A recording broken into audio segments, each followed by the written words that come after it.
Well, we're live because with 2 minutes and 30 seconds left, this team got their ass kicked by Florida State. We're going to talk about that on the show. I don't know. I mean, I'll take some of your guys' calls. Probably going to have to limit those calls to 3 minutes each because I'm sure everybody wants to get in on this conversation. But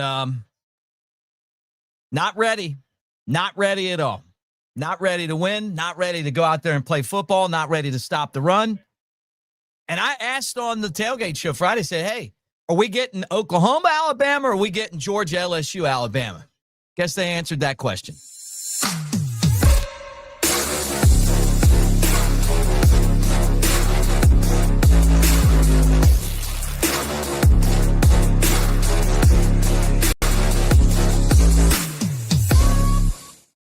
All right, roll tide, everybody. Mick Gillispie, cover Crimson. I want to be positive. I really want to be positive, but I can't be positive. I just can't. So if that's what you want, go somewhere else. I can't do it. I just can't. It's not the winning and losing to me that matters. It's that, I'm just tired of over here saying, well, you know what? DeBoer's got us going in the right direction. They've worked really hard this offseason. These boys are really focused on everything that they need to be focused on, and they want to get back to it. The Castellanos guy's right. There's no Nick Saban to bail us out anymore.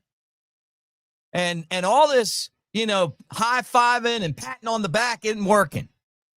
And now all of a sudden, this feels like the DeBoer's, Price, the Mikes, the 3 Mike days to me.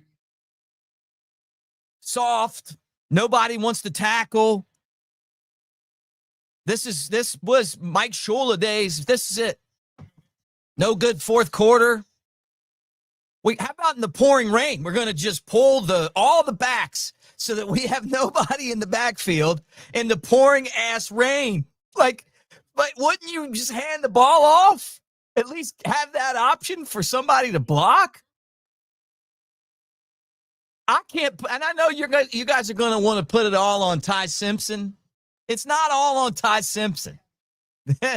This starts with the defense or whatever they want to call themselves. Is Tim Keenan in the game making that much of a difference? Because I saw this same crap last year against Michigan. I saw it against Vanderbilt. I saw it against Tennessee in the fourth quarter. I saw it against Oklahoma.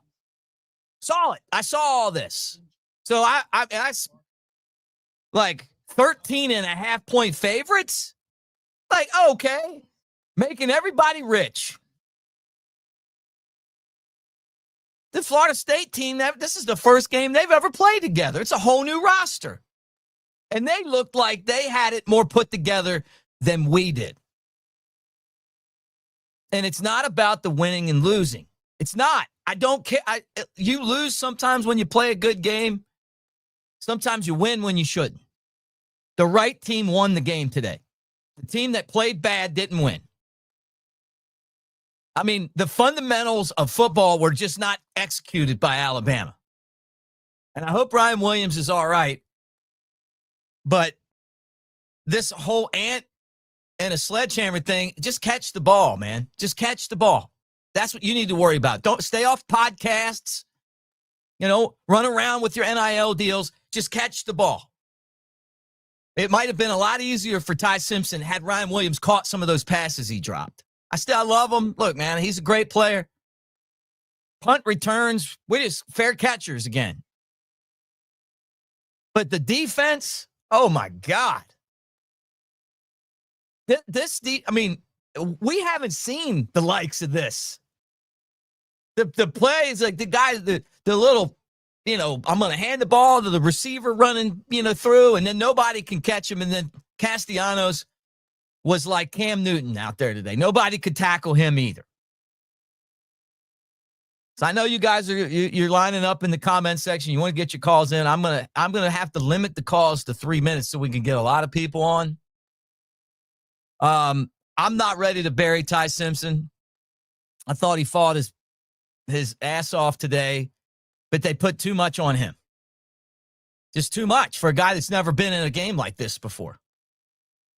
And they weren't catching the ball. Jeremy Bernard was the dog out there, and Rico Scott.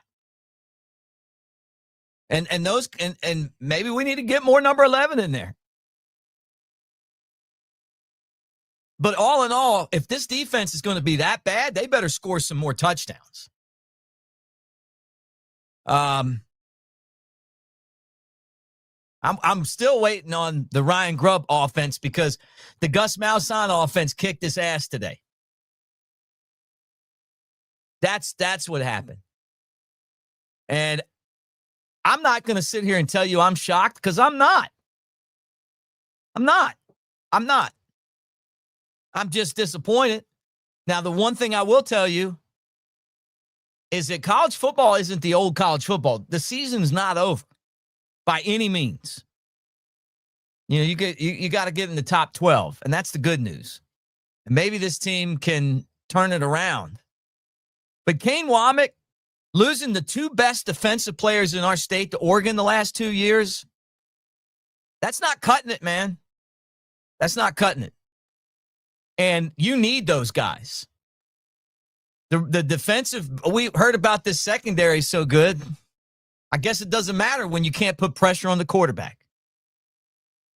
And it's a minute and 12 seconds, and the game's still going on. And I feel like DeBoer or DeBose, I feel like we left off right where we finished last season. Got Clint jumping on. I'm going to get his opinion. He's the pro here. I'm just a guy telling you what I think. And I think that it was pathetic on defense today. Swarm my ass. Hi, Clint. What's up, brother? I'm just shocked.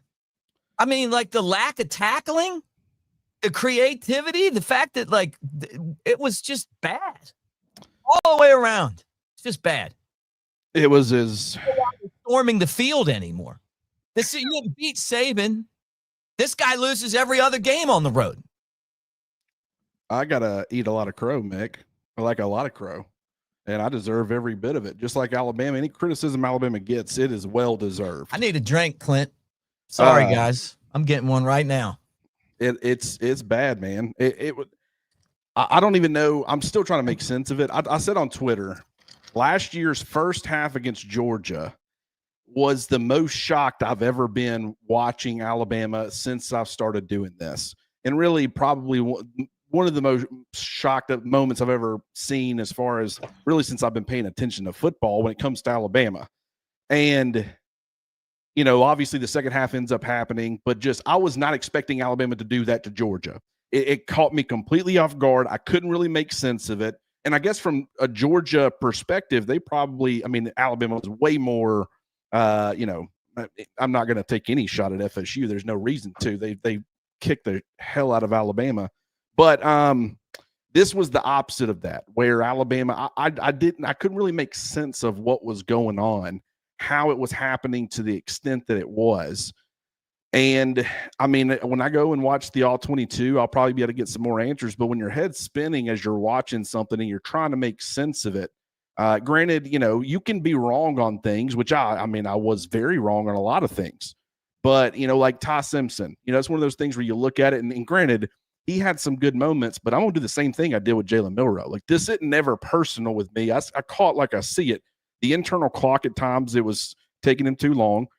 His on the move accuracy was terrible. Mm-hmm. There were times where that one key, was it fourth down or third? I guess it was fourth down, but he could have taken off and ran for the first down. Oh yeah. Elected to try to throw. It's just, and granted, the way that the game started, Alabama was in complete control. They were running the football. They were moving people off the line of scrimmage. It was exactly how we had heard all offseason. I don't know if I got to calculate or recalibrate as far as the people that I'm talking to behind the scenes and just say, I don't know if you know what you're seeing. I mean, I really honestly don't know what to say, to be honest with you. Well, look, I appreciate his personality. I think he's a good guy. I want the quarterback that is the freshman that is coming in and saying, I'm here to win championships, and I'm doing what I need to do to get to be where I'm on the field, because that could happen sooner than later. Watching Ty run, and then he finally gets to where he can throw the football, and then he throws it away. And that's where the game's different now. Patrick Mahomes does that, and he throws a touchdown. Bryce Young does that, and he throws, a first down or a touchdown. Milroe, you can say what you want to say about him, but when he did that, sometimes he makes some big plays. Ty didn't make any big plays out of the pocket. Like, he's just not dangerous there. So you got to he's a drop back passer. And then they're not catching the ball. The way that the first drive went, guys, and Cody and Kenneth, thank you for the super chats. We're going to get to you guys. You guys on the phone lines, wait, we'll get to you too. But he just wasn't ready for this. The drive at the beginning of the game is what a Ty Simpson successful team has to look like. We're going to block up front. We're going to run the ball, and then we're going to play action, fake, and throw it, right? We got out of that game plan immediately, and then look like – and look, I'll say this. I have to say a couple things, okay, on the other side of the coin, because I have to. First off, this was definitely a tough team to scout because they had new coordinators and a whole new roster, okay? So I understand that. And then they're going to see this. They're going to be like, Mick's shitting on us. Like, yeah, I am. Because you guys couldn't tackle. Because you couldn't block. You got wide receiver, the wide receiver screen. And, Bernard, I don't even know what happened there. But that's the stuff I'm shitting on you guys for, Alabama. But I get it. This is a tough environment on the road. I said it all week. And you don't know about any of these players. But what bothers me, Clint, is they didn't do the things that they needed to do. Not that you didn't know what Florida State brought to the table. They didn't tell us not to tackle, to be soft.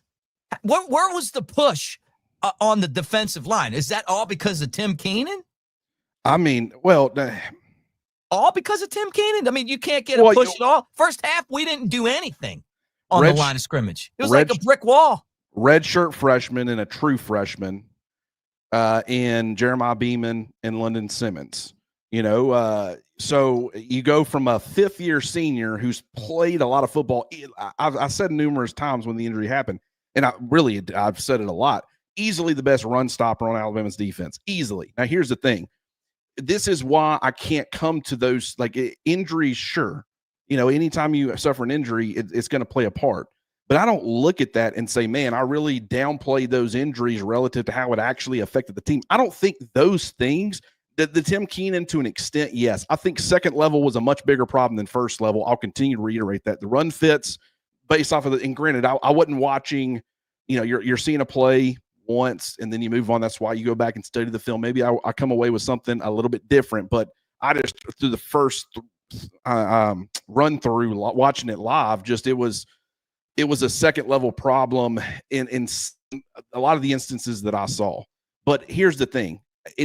Alabama's got so much talent. You should not see the drop off that you see based off of what you lost. You will see a drop off. Tim Keenan, once again, very good player, but to lose a guy like that and then immediately not revert, but you end up looking like, it's more of, I don't know if they were too physical in fall camp. Like, is Alabama beat up? Like, I'll say this, Ryan Williams did not play a good game at all. Multiple drops. Your star players, instead of making plays when it mattered, you didn't have a whole lot of guys stepping up and really taking hold. Tommy Castellanos did.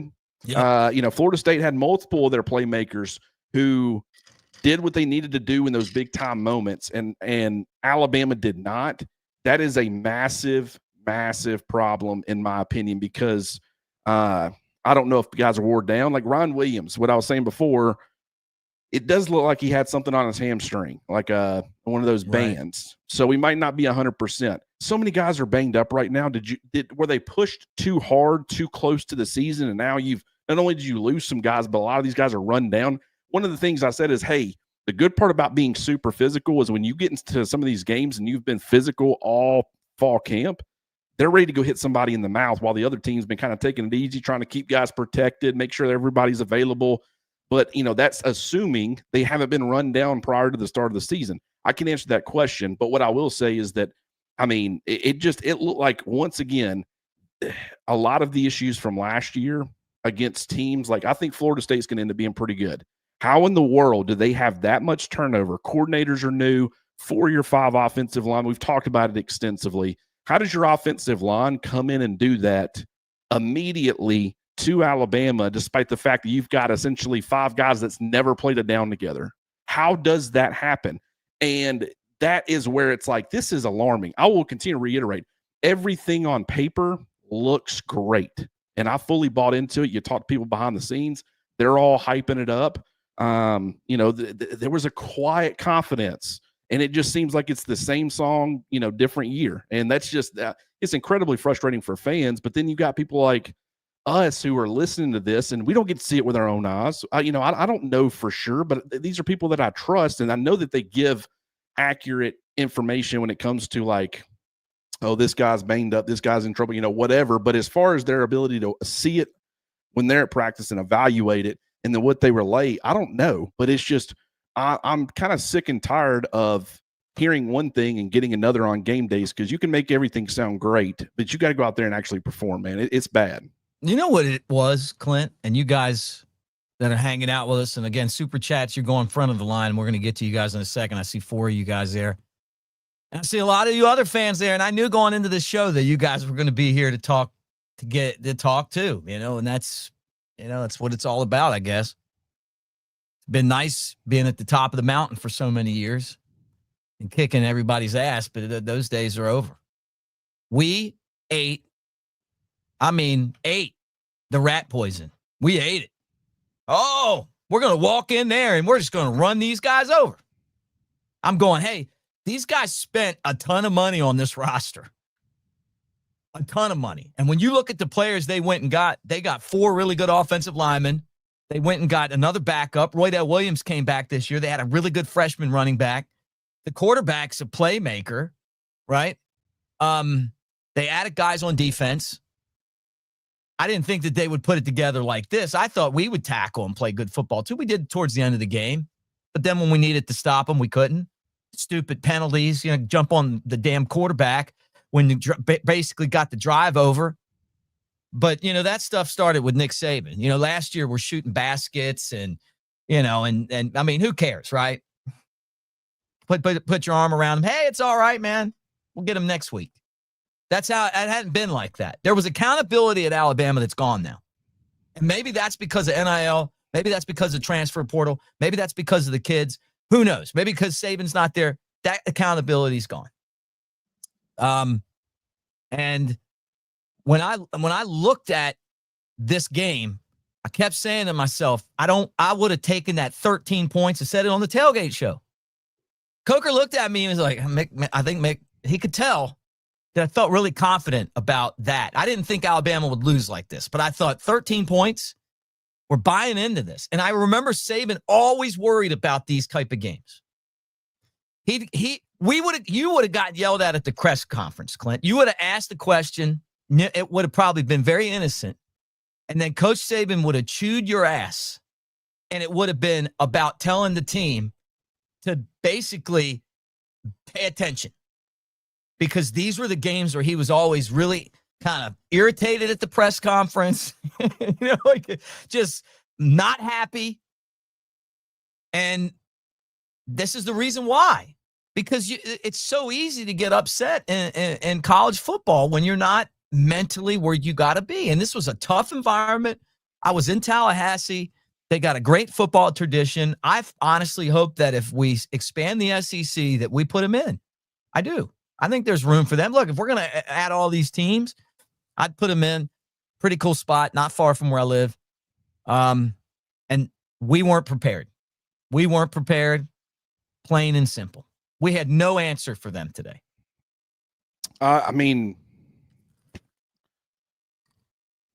It's difficult to wrap your mind around. Like it wasn't like, like the Vanderbilt game, people wanted to put a lot of that on Alabama's defense, and they kind of gave the offense a pass because they scored a lot of points. And I will admit, when you're scoring a lot of points, your defense should be able to do enough to get Right. prevent the other team from scoring even more points. But at the same time, they weren't playing complimentary football. It's like Alabama finally starts to get something going on offense late in that game, score a touchdown, and then you turn around and the defense allows them to pretty much march down the field and match it. And it's game over at that point. What did I do? I texted you at that moment. Yeah.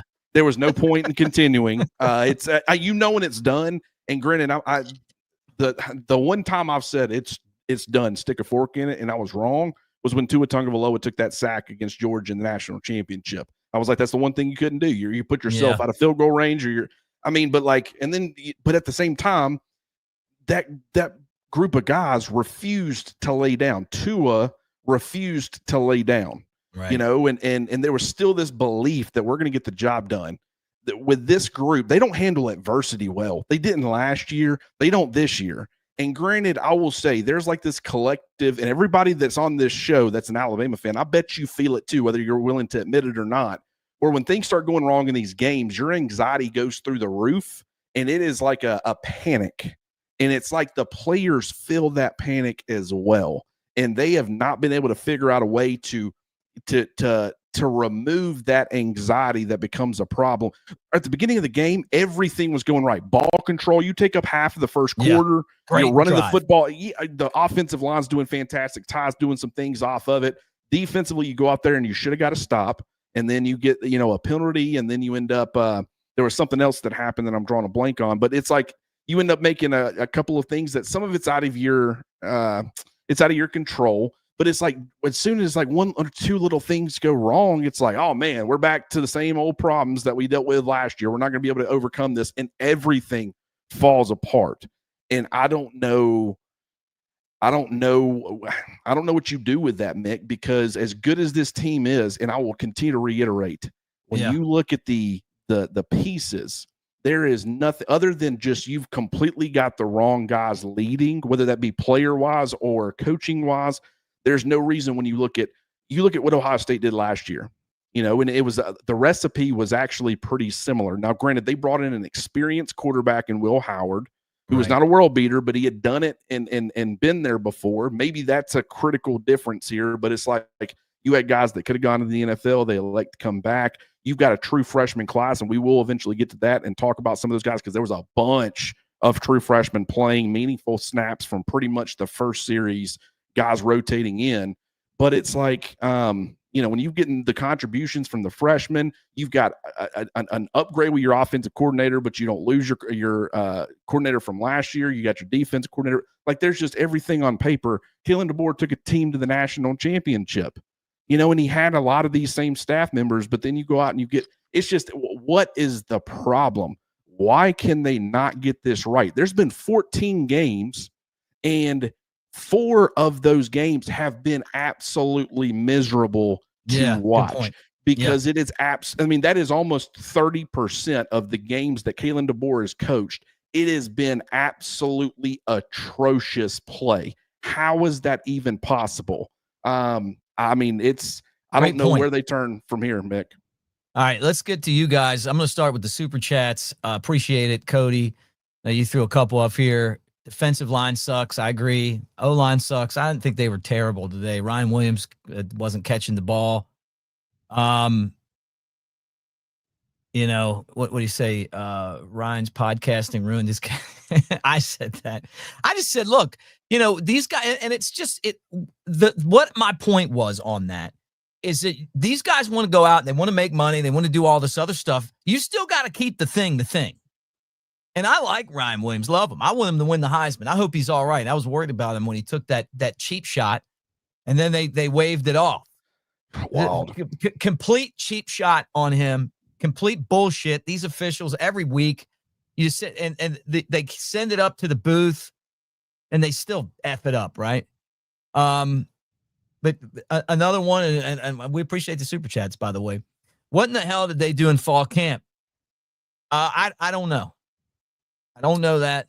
I don't know because I just don't know. All right. Thundar, good to see you again, brother. Appreciate it, man. Been on since day one. If you guys could give us a thumbs up while you're hanging out too. Let's see if we can get that number over 1,000 people.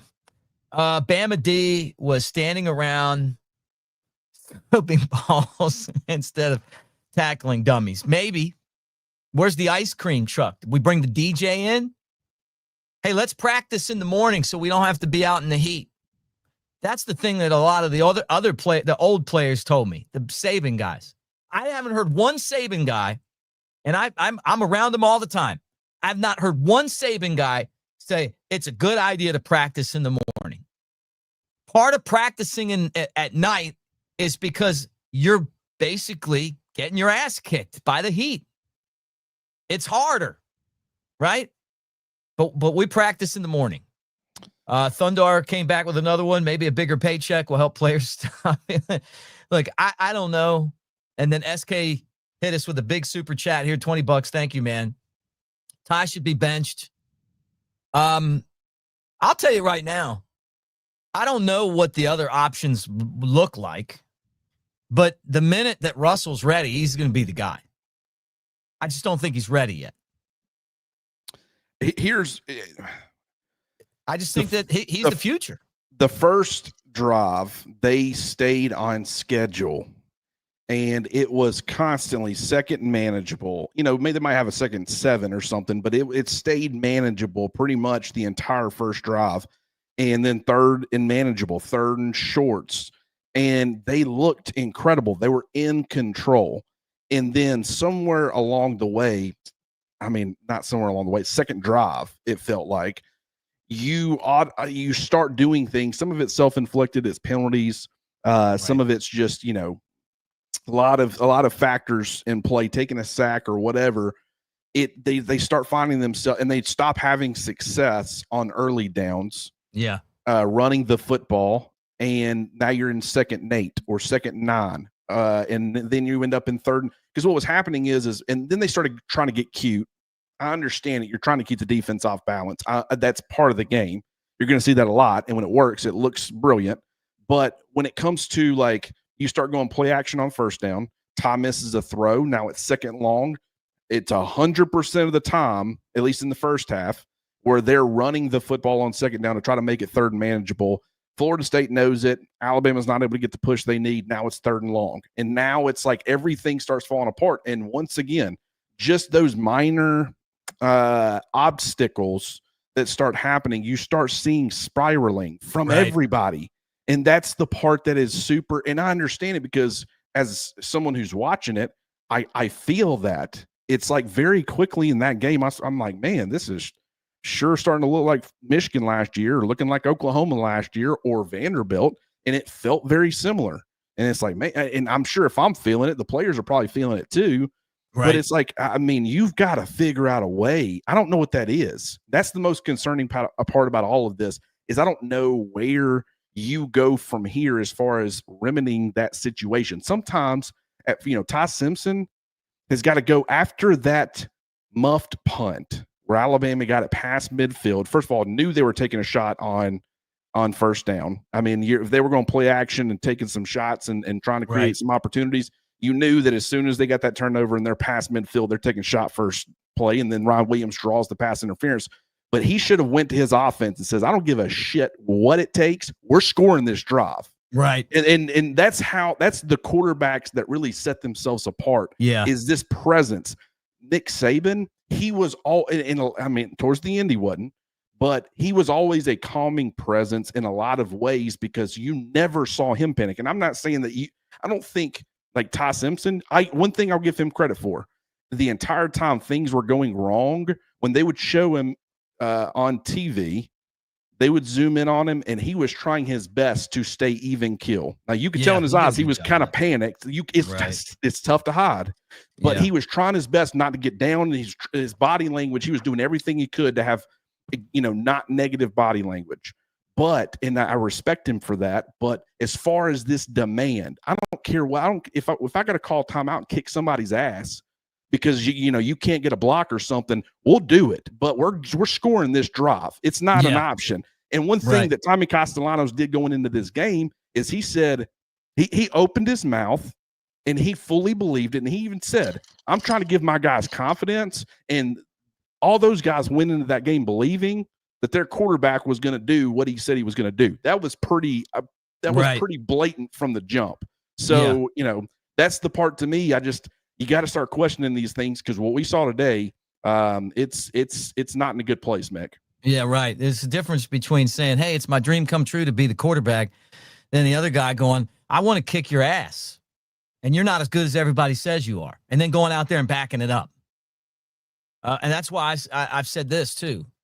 I love the fact that we get the best quarterback in the country, and the first thing he says as a true freshman is, I just got to get to where I can help us win championships. I'm here to, from day one, never took a snap. I'm here to figure out how to do this and lead us to a championship. And his dream isn't to play. His dream is to win championships. He's going to fit in well, and I think Ty's going to figure it out too. Let me go to the phone lines. Look, here's the rules on the phone lines. You can't hear Clint. Clint can hear you. You guys have waited on the phone, so I want to hear what you have to say. You got 3 minutes. Well, let's say 2 minutes. You got 2 minutes or less to make your point, and then we're going to chew on it and get to the next call. All right, super chats. We got you guys too. We're going to hit you. Just a lot going on right here, but thank you guys. Really, thank you guys for being here on Cover Crimson and talking about this game. I appreciate it, and Roll Tide. All right, let's go to the phone line. First call of the year. Who's this and where you calling from? Hey, Mick. Hey, thanks for having me. Hunter from Talladega. Been watching you guys' show for a long time, man. Just started calling in last year. And look, man, I'm going to keep it short. I'm a sophomore in T-Town, and I've grown up my whole life watching us win national championships, putting players in the NFL. The level of standard is high. Okay, I'm 2 years into college now, and we might as well be a middle of the road team. Okay, I'm going to keep it real short. I don't think DeBoer is necessarily a bad coach, but he's not the guy for Alabama. I've seen a lot of people say, like, oh, maybe we need to bring Pruitt back on defense or whatever. Look, I'm going to tell you, we need to shoot high, okay? We got to bring back a proven winner. We got to get back to our championship mindset. I think we got to take a chance here. And, look, I think we need Butch Jones. Go Big Orange. I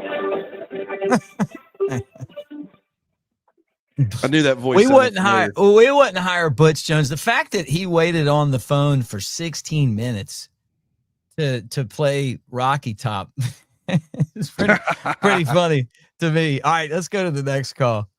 That's unbelievable. All right, who's this and where you calling from? Hey, Mick, it's Adam calling from Georgia. How's it going? What's up, Adam from Georgia? I know you're not a fake. All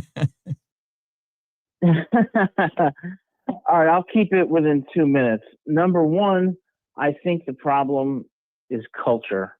As nice of a guy as DeBoer is, I think he's a bad fit for Alabama. I think he's a player-friendly coach, and I think he's the opposite of what Saban was and what we needed. And you see that with us getting bullied in the trenches, the penalties, the bad tackling, and just the D-line, no pressure, just no heart. The second point is about Ty Simpson. Simpson was fine.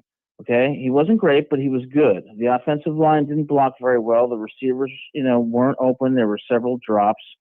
So I think ultimately, look, if Keelan Russell should be playing, he'd be playing. He isn't ready. But ultimately, the problem is culture at Alabama, and I don't think DeBoer's the right guy, even though he's a great coach. Not a good fit for Alabama. Thanks so much, Mick. Hey, thank you, Adam. Always great to hear from you. Roll Tide, my friend, and thank you for being part of our show each week. All right, back to the phone lines again. Clint, we'll do one more call, and then we'll kind of chew on them a little bit. Who's this and where you calling from? Hey, Mick, this is Brandon from D.C. Brandon, all-American caller, How's my friend. it going, man? How you doing, brother? Great to talk to you tonight. I appreciate it. I've had better days, man. I'm going to get right to it. Clint said it perfectly. I was actually having a conversation with my wife, and I said, I just don't feel good about this game. And it's the first time in my life of being an Alabama fan where I have nerves going into a game because I just don't know what to expect. Where I believe the program made a mistake this year, there's no way Nick Saban is going on the road at a non-neutral site to play his first game. We needed something to build up Ty's confidence. You don't go on the road at Florida State or any one of these other teams to be able to try to prove that you have some ability to be able to handle the road. And that's the one challenge I'm having. Ty is a nice guy. And what I'm seeing from him is he doesn't process fast enough. And I don't think it's necessarily him as far as like being in practice. I think he does a great job in practice. But when you get into the game and the bullets are flying, you could just tell he was just getting nervous in the back of the pocket. And when your line is getting all of these stunts, right? Because look, Florida State switched their defense up, and I give their defense coordinator, they confused the offensive line, right? They were throwing a whole bunch of stunts in there. You could tell one time Parker Brailsford literally just didn't even see the guy coming off the edge. He's looking inside, and then all of a sudden that's where Ty got sacked, right? So, again, whenever you're getting confusion going, you need a calming force at quarterback. And, look, Jalen Milroe, for all his warts, the one thing he could do where Ty, for whatever reason, he was like, I've got to throw. He didn't run for the first down. He would get out of the pocket. All of a sudden, he miraculously, got out of, 3 or 4 broken tackles. And then he would try to throw it, and he's not setting his feet.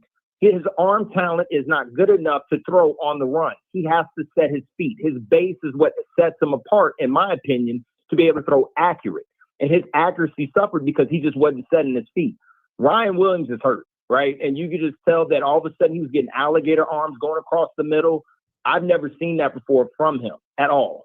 And when I saw him all of a sudden kind of shuttle it down, and all of a sudden he's looking and he's trying to run before he catches the ball, I believe they kept it quiet, but I think he was injured during training camp.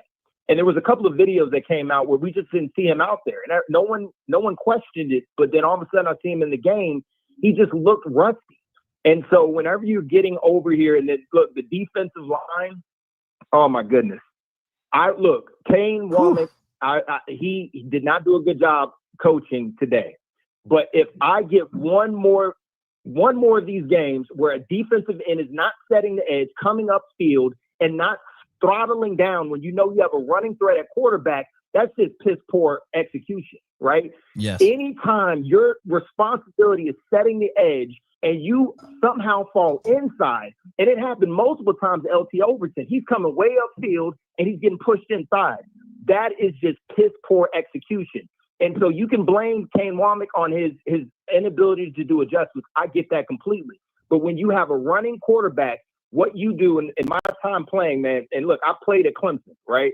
And my time playing, our coach would say, when you have a quarterback that has legs, you get your hands up, you stay and you monitor, right? You keep them in the pocket. That's how you minimize these broken plays where all of a sudden he's looking like Cam Newton coming out the pocket, right? He's 5'8". He's tiny, minuscule. And so whenever you're losing track of the quarterback, it's because your eye discipline. You're going too far afield. Kane called a blitz off the edge, right? Jefferson's coming over and he's out of control. And he's just running upfield and he's like, I've got him. And Catalano runs for the first down, right? Yeah. It's just discipline. And for whatever reason, whenever we get into these games, I think we practice well. But when it's time, right, when it's time to put it on the line and all of a sudden you got to execute, they do not have the ability to transfer what they've taken from over the weeks, months, building into this game to execute at the highest level. So we're going to see, in my opinion, man, I'm a little nervous. We have 3 more of these games where we're going to be playing quarterbacks that have legs and that can also hurt you if they get comfortable. Auburn, that's scaring me, right? The Arnold looked like he was pretty good last week, but he can't throw, right? But he can run. Right. Now we've got your boy Vanderbilt coming in, and I'm nervous, right? Because he's already confident. Catalano and him have the same demeanor. And all of a sudden, you're going to have them coming in saying, we've got the blueprint. All Malzahn did was take Vanderbilt's execution and put a little wrinkles in it. And all of a sudden, they're running reverses. Then all of a sudden, they're running draws. It's literally Vanderbilt has given everyone the playbook on how you beat Alabama's defense. If we do not somehow sustain drives and be able to protect our defense, it is going to be a long year, man. So, again, I think it's too early to give up on Ty Simpson. I do believe Keelan has those traits that can make him dangerous. I think it's just too early. I think we can do permanent damage to him if he plays too soon. Yep. If he had been thrown out there at Florida State, we may not have had a 5-star quarterback. That guy probably will regress to a 3-star. You're right. He's we gotta have learn. to be able to trust the Yeah. process. We got to allow our defense to be able to form in. And Tim Keenan, that loss, it's not just him as far as his overall physicality. It's his leadership. Yeah. And you can just tell the freshmen, when they got in there, they were getting bullied. They were getting pushed off the line. They were getting manhandled because that was their first time seeing action and on the road in a hostile environment. How would you expect a freshman to typically play? Yep. That's how you see it. So I would just tell everyone, just look, be patient. But this is going to be a nervous season. We have no guarantees in any of these games. South Carolina on the road, you think Florida State is crazy? Yeah. When you hear that damn cockatoo chicken all of a sudden and they're riled up, they're just jumping around. People are going to be pissing down their legs, tails tucked, and trying to figure out what to do. So I would tell the fans, don't give up on the team. Continue to watch and see it if you do see progression. But I will say there were some bright spots. I think that Jeremy had a great game.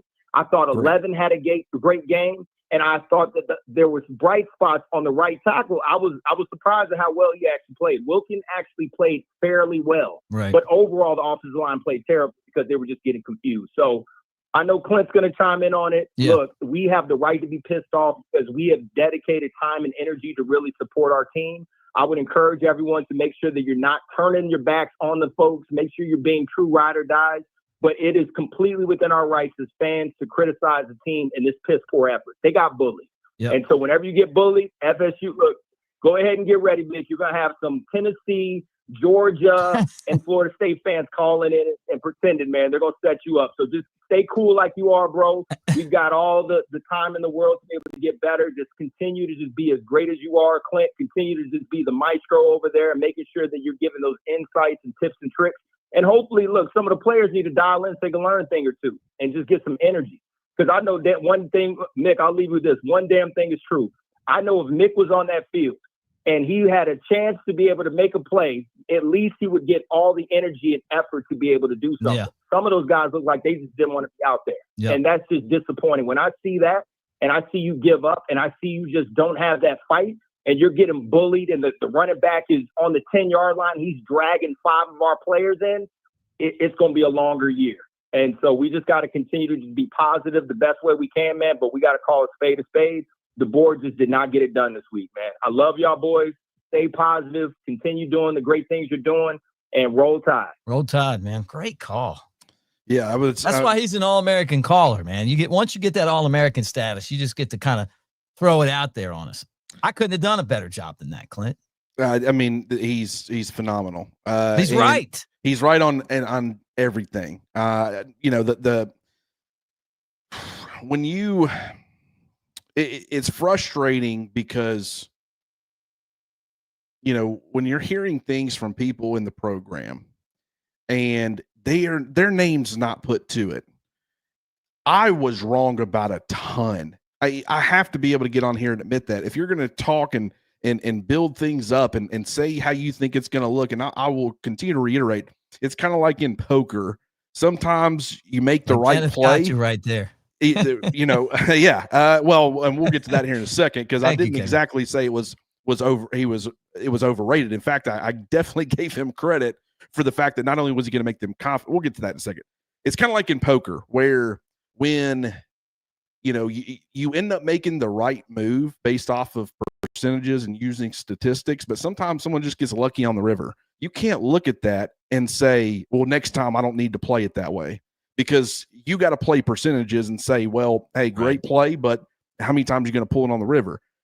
The process here has been the same every time, and that's trusting the people who are actually seeing it. But there's some sort of disconnect. How does this continue to happen year over year? What I'm doing now is I'm getting out the negativity. We're going to turn to, you know, we're focusing on the problem. We're going to start trying to focus on solutions. But me, just like everybody else, I want to vent a little bit because this is incredibly frustrating because, you know, a lot of times people who are listening, they hear us, they trust us, you know, so when they're what they're seeing on the field is not even close to being the representation of what they had been told all off season, then there's going to be some frustrations. But Kalen DeBoer, you know, he's not paying attention to social media. A lot of these players aren't, you know, obviously they're going to go to the people who they heard it from, which is me and you. So I Right. totally get that. You have every right to do that. But what that's going to cause me to do is to turn around and say, no, yeah, I'm definitely going to criticize, when it's warranted. I mean, I get that I'm an optimist and I will look for the silver Right. linings and how do you get better? But for right now, it's like there's a lot of issues that need to be resolved. And they're not, once again, where it's got to start is mentality. How do you create a situation where you overcome adversity? Because even in those moments, like a muffed punt by Florida State, that is a gift. That is not anything you did to cause that Right. muffed punt. But what that is like the good teams, they say, that was it. You made a mistake. You had us, but you gave us just a little bitty crease, and we're going to run right through that thing. We haven't done that with this guy. Saban did that. But Saban didn't as much later in his career. You're right. It wasn't like it was back in the day, but I mean, still, yes. Think about the Iron Bowl the last year. They made a mistake, and you know what we did? We put a grave digger on them. I agree with Marcus though right here. I want more Rico Scott. We heard Rico Scott was a playmaker. You know what? He was a playmaker. There wasn't enough separation from what we thought was going to be the strength of the team. It looked just like last year. Guys running routes and covered everywhere you looked. I mean, it's a problem. We'll be getting EG on. We'll be getting her. She is, I think, on the field, if I'm not mistaken. So I don't know if she was able to attend the press conference, but we'll be getting her on soon, hopefully. Mick, you got Louisiana Monroe next week, and we'll be turning the page at some point here soon. But I mean, I'm going to be very curious to hear what Kalen DeBoer has to say about this performance, because once again, this has become a theme. And last year, you can find 1,000 reasons to justify why some of the things happened, with it being a transition. Some of your leadership, it was Nick Saban's leadership, and the team are bought into those guys, and they want those guys to be the ones to lead. So what do but this was one of the first things they do when it hits the offseason is, strength and conditioning coach is telling people, hey, if you want out, like if you don't want to be here, leave. Like, we don't want you here. Like, you hear stuff like that and you're like, that's what you want, man. Saying all the right things. It all sounds great, man. I hear that and I'm like, man, with the talent, you got returning talent. You got guys coming in, freshmen. They're doing a good job with the player evaluations, staff continuity, like everything. I mean, then you hear about these mentalities and just going about things the right way and how physical they've been in practice. And it's like, that's one of the big problems that teams have, is they get into these season openers and they're not used to tackling to the ground. They're not used to being super physical in practice. So it takes them a while. And yet it's like, you hear Alabama, and it's, hey, Alabama lost some players, but one of the benefits of that is they're going to be ready to hit somebody in the mouth and be sure tacklers. And then they go out there and they do that. It's what benefit did it give you to be super physical all throughout fall camp? Tell me how that benefited in this game. It certainly didn't. All you did was just lose more players to injury. So, it should have helped you. Why didn't it? These are questions that I don't know if we'll get answers to, but it's questions that I would love to get answers to. Yeah, Cody, great super chat there. I noticed the panic button setting in, and you said, we used to play the press conference. We don't play it anymore. Alabama wants to put it out. Put it out, Alabama. You guys can have it, because this isn't the Nick Saban press conferences. I'm going to tell you what the press conference is going to be, Clint. Yeah, we weren't ready this week. Guys practiced real hard. We thought we had it figured out, and then we got out there and we made some mistakes. And, we're going to go out there and we're going to work really hard next week, and we're going to figure this thing out. And I saw the fight in their eyes, and didn't go the way that we wanted it to, but you know what? We'll be back next week and we'll try to do better. Hey, see you guys later. That's the press conference. You know what? I miss angry Saban. But you know what? After this, I don't know if we'd have got angry Saban. We might have got nice Saban, which would have scared the shit out of all of us. Yeah, no, you would have. This was not the time for him to get angry, because in his mind, this is how it always was. He only got pissed when Alabama was kicking the mess out of somebody, and he could relax. Otherwise, he was watching what was going on in the field, and he was strategizing. He was trying to figure things out. If things weren't going well, What adjustments do we need to make? What do we need to do? What can I do as a coach to kind of get people to calm down? You know, he was analyzing way too much to be worried about screaming at folks or anything like that, Yeah. which to me is the sign of a good coach. But when they're up 40 something to 12 against, you know, Western Kentucky, and a guy misses a block, I mean, he comes, or he doesn't, you know, do the right assignment. He's coming to the sidelines. He's catching an ass chewing like that. That was, Right. you know, but in one thing, in some ways, like, that's beneficial for sure. But it's also beneficial when you've got a guy who's steady, because that can be a calming presence. It's kind of like Ty Simpson, where it's like some of the mannerisms and how they're behaving and what they're saying, it kind of makes you think, okay, he's not panicked.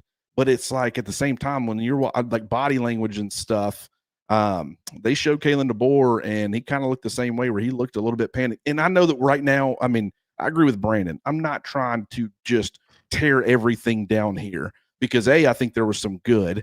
I don't want to talk about the good right now. We'll get to that. Right now, I kind of want to stew in the anger, and I get that that's not very like me. I think I did that once last year, but it's just I'll be ready. You know to what the good was, Clint, is that those Alabama road uniforms look amazing. That's good. Hey, Corey, thank you for the super chat. Realistically, with this schedule, do they win 5 games? Imagine beating Vandy. Vandy beating us at home. And I mean, it's talking about Pruitt or Schumann. Look, I'm going to tell you guys this. The thing that worries me the most about Kane Womack is when you're letting the number 1 defensive player in this state go to Oregon every year. That worries me, because you got to get those guys, and that's your guy. You know, you're the defensive coordinator. Tosh Lapoy and what's the head coach, Dan Lanning from Oregon. Come on, you know, and you want to be the best defensive coordinator to ever do the job. You need those guys, because they're going to make you look good. You know, what was it? Alford and Tank Jones to Oregon? Man, that worries me.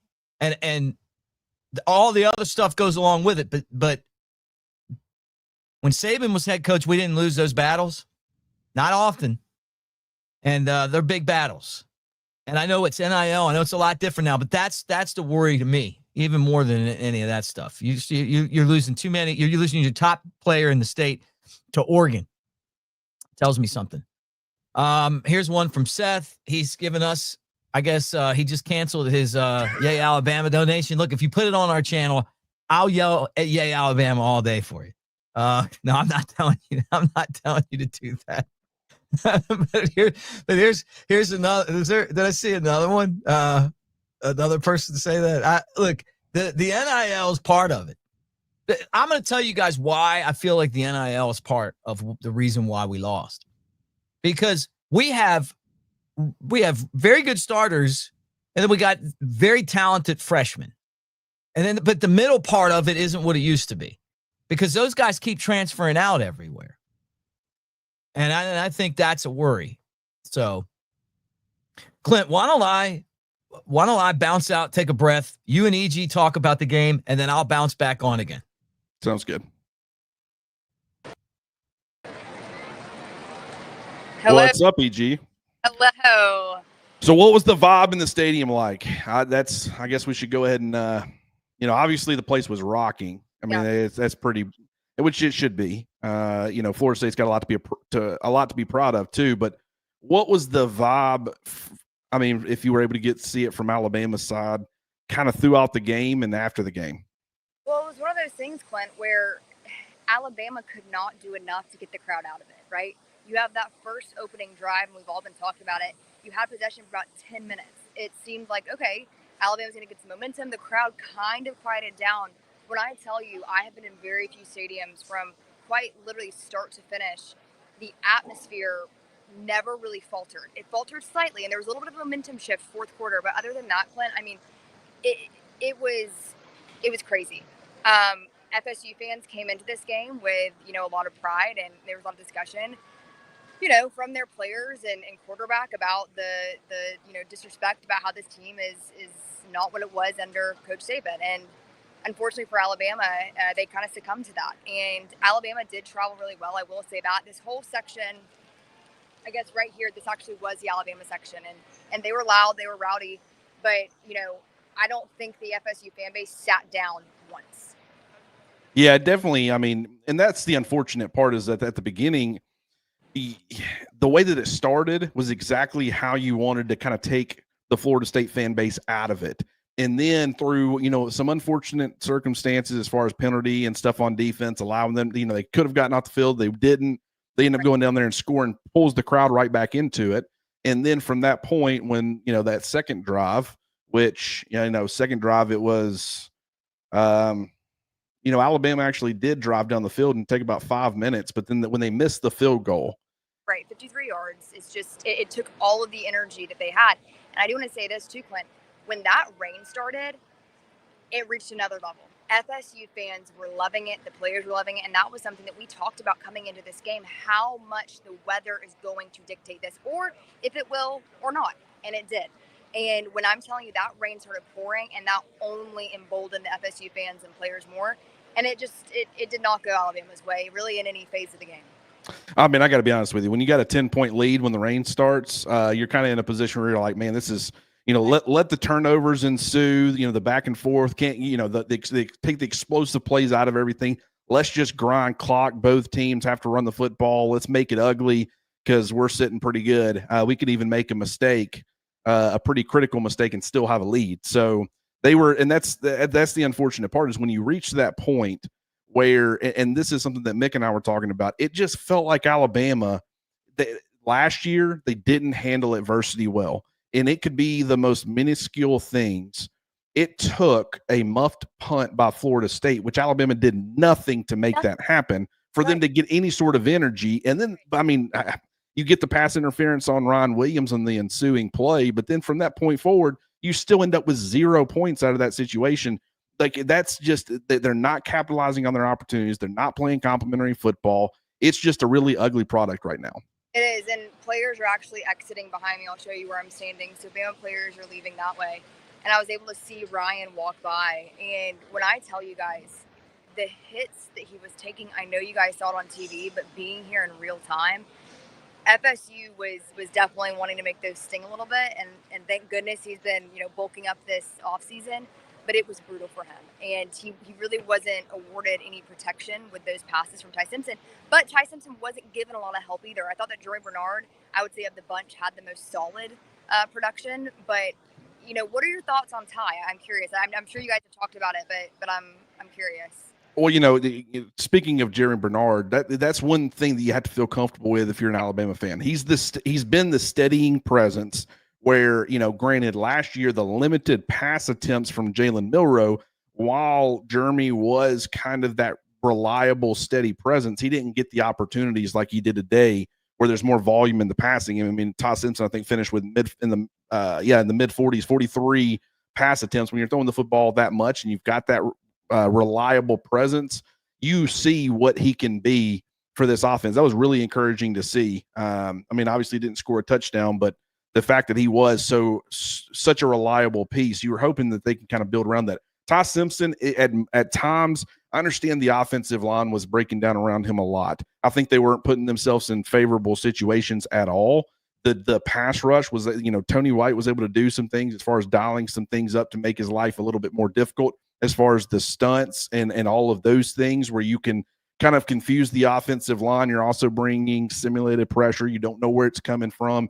Doing all the things that Tony White does, but then when you're in an obvious passing situation and the defense knows you're throwing the football, it's just, they can tee off on it a lot more. And Alabama's offensive line isn't built for those types of situations. It wasn't last year, and it certainly wasn't this year, or certainly isn't this year. And when they are having early down success, you see what it looks like. The playbook remains open, and it's a very efficient offense. They just didn't do that enough. But Ty Simpson saw some of the same issues that I saw from him, at USF a couple of years ago, where the internal clock hanging. And I understand guys probably weren't getting open. I won't know until I see the all 22. But go ahead. Well, I was going to say there's a few instances where I thought both can be true at the same time. Internal clock wasn't there, but there were also times that guys could just not break away from FSU secondary. And I'm sitting in the end zone watching it, and Ty, time is ticking, but there's nowhere for him to comfortably pass the ball to. So I don't know. I think that Ty, there were good things that he did, but there were still some things that it is clear, okay, he needs some more experience, in my opinion. I also, the tight ends, they were pretty solid. That's another, bright spot that you can kind of look at on the offense, tight ends. But the offensive line was super, super disappointing.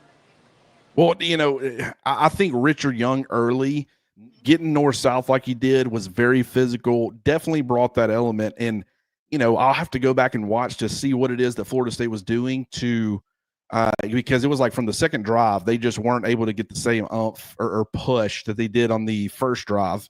I don't know if that was just Florida State being challenged when they got to the sidelines and answering the call. I don't know what it was, but it looked in scripted drives, those opening drives, they're going to look a little bit different than when you got to start reacting and calling plays based off of that. But I'm saying just at the same time, that's from a play calling perspective. That's not, hey, Caden Proctor and Cam Dewberry are absolutely washing somebody on the first drive, and then they can't get a push on the second drive. Like, that has nothing to do with the play calling. That's just lack of execution. I don't know what it was. I'll have to go back and watch. But Kevin Riley was a big surprise as far as how involved he was.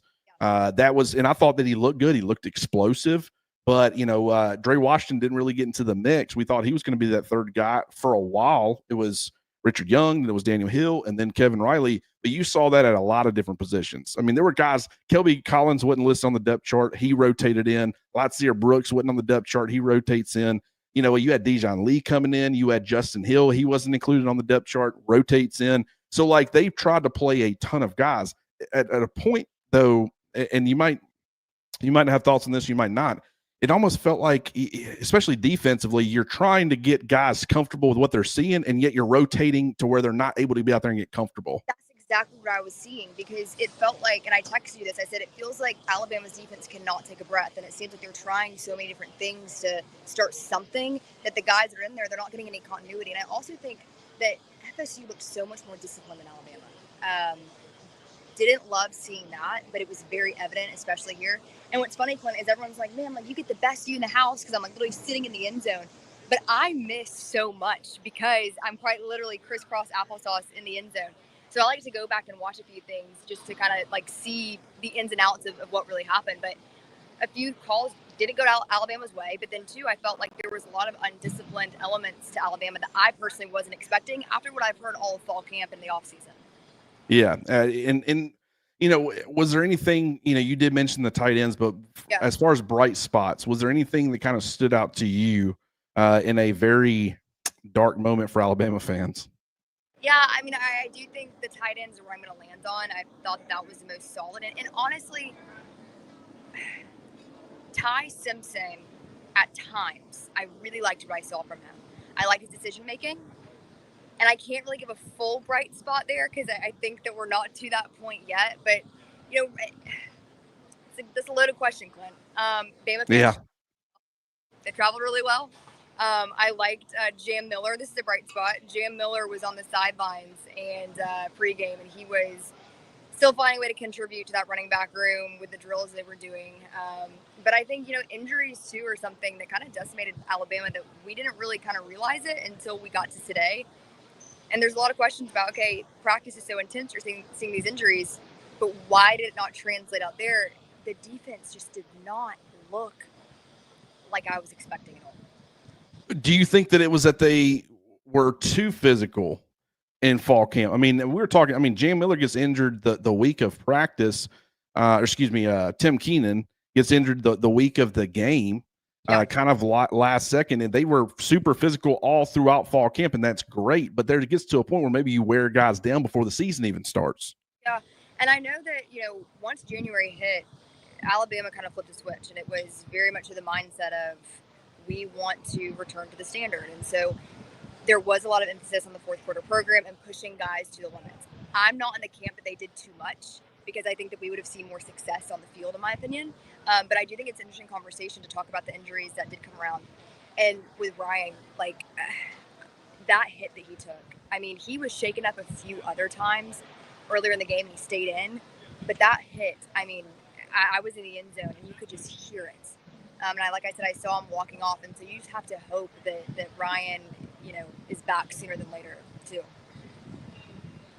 Yeah, that's definitely something that we're going to have to I'm curious to see how they respond, because, and granted, we saw them kind of at times they would seem to respond last year, pretty well to some of the adversity when it comes, but then it would just, once they started getting things going, and this is where I think the media, myself included, I will take full responsibility for that, is, it's like they can't handle you singing their praises. Like, that's probably the most frustrating part is, it was always, Oklahoma, when that game happens, it's like, okay, Alabama's cruising, they're in position to, potentially make the SEC championship. They're probably going to make it. Next thing you know, you lay a dud. Everybody's singing their praises despite a second half collapse against Georgia, myself included. Go out there against Vanderbilt, completely lay an egg. And Tennessee's just going into Neyland Stadium. You play a playoff caliber team, you get beat. I don't really count that one as much, but then Michigan, it's like, oh, Michigan's, all their guys have left, transfer portal, NFL draft. Alabama's, probably going to roll them. And, I mean, they don't take them as seriously, but it feels like this team doesn't handle adversity very well, EG. No, and I felt like that was an emphasis this offseason that we constantly heard, Clint. It was, that was an issue. That was something that they needed to work on. And it's confusing to me because I will be the first to say, I think that this roster is so intrinsically and deeply talented on so many different levels. And I stand by, I think that the wide receivers and the DBs are still two of the top position groups that Alabama has. Why it didn't translate today, I'm not sure. I'm really not, because it's confusing. Now, I think the Georgia game just got a lot more significant. I don't know if you're thinking the same thing, but the rest of the season now shifts pretty heavily, and the response is going to be huge. Next week you have ULM. That's not an opponent that you kind of get hyped for like an FSU week 1. How do you play your brand of football against a ULM when you just got, beaten down here in Tallahassee? You have to have an uptick on so many different elements. Uptick in energy. I thought at times guys looked a little slow. I don't know if you saw that as well. Deontay Lawson, I'm curious about him. I'm curious when we get back to Tuscaloosa to see kind of an update on him. So I don't know. I think the rest of the season just got a lot more interesting. Yeah, it definitely did. Ouija, I appreciate you hopping on with us. This has been therapeutic in a lot of ways. We'll let you go, and we'll definitely have to do this again next week. We appreciate you. Great stuff. Great stuff. We got a person what's that? No, go ahead, Mick. Well, look, you let me remind you guys that we're brought to you by Pearl River Resort. And that's what the show's brought to you. We're going to take some calls. We're going to go through some of your comments, and you guys have been hammering it. But let me play this real quick just to remind you that you could have gone to Pearl River and gotten rich if you did take Florida State. I may not suit up on Saturdays anymore, but I'm still in the game. Let's roll. In here, I call the plays, make adjustments, and lay it on the line. Want to feel that fire, that rush? Then you've got to get in the game. I used to say it in the tunnel, and I still say it now. Let's roll. Let's roll. All right, thank you to Pearl River Resort for being part of what we do here on Cover Crimson. Guys, make sure that you like and subscribe as you hang out with us. Hour and 8 minutes already done. On today's show, Clint, we've got a bunch of super chats that people have sent. This is like the world record for super chats. I want to address something real quick because I've never understood the things like Stacy, and someone else has said something too with the flip flopping. That's never made sense to me.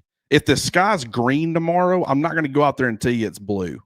I react to what it actually looks like. If I tell you, everything looks great, they're going to be wonderful, and then they go out there and they don't look wonderful, I'm not going to come out here on the show and say, ignore everything I just saw and say, hey, these guys are going to be great. Playoffs. I still think they're one of the best teams in the country. Go ahead and start, bet the milk money on Alabama to win the national championship. Like, I don't understand the flip-flopping. It's not flip-flopping. It's reacting to something that you've been given concrete, and if it's good, it's the same thing with Jalen Milroe. When he was wonderful, I would say he was wonderful. Like, just the things he was doing against Georgia, especially in the first half, it's like, that is a quarterback you can win with. That is a special talent. He was taking things that Georgia was giving him. He was seeing it, and then when he wasn't playing well, I would say that he wasn't playing well, and he's not doing well or whatever, and then people were like, oh, why are you flip-flopping on it. It's not flip-flopping. It's I don't know, man. That kind of stuff really frustrates me because it's people that are just trying to take their anger out on us, which I understand I deserve a lot of the criticism, but flip-flopping's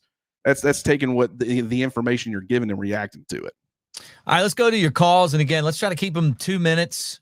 Make your point. I know Iceman, he's like, hey, I want to get in. I know a lot of you guys do too. And I appreciate you for hanging out with us. And we'll try to get these calls in, and hopefully we don't have any more of these Tennessee callers.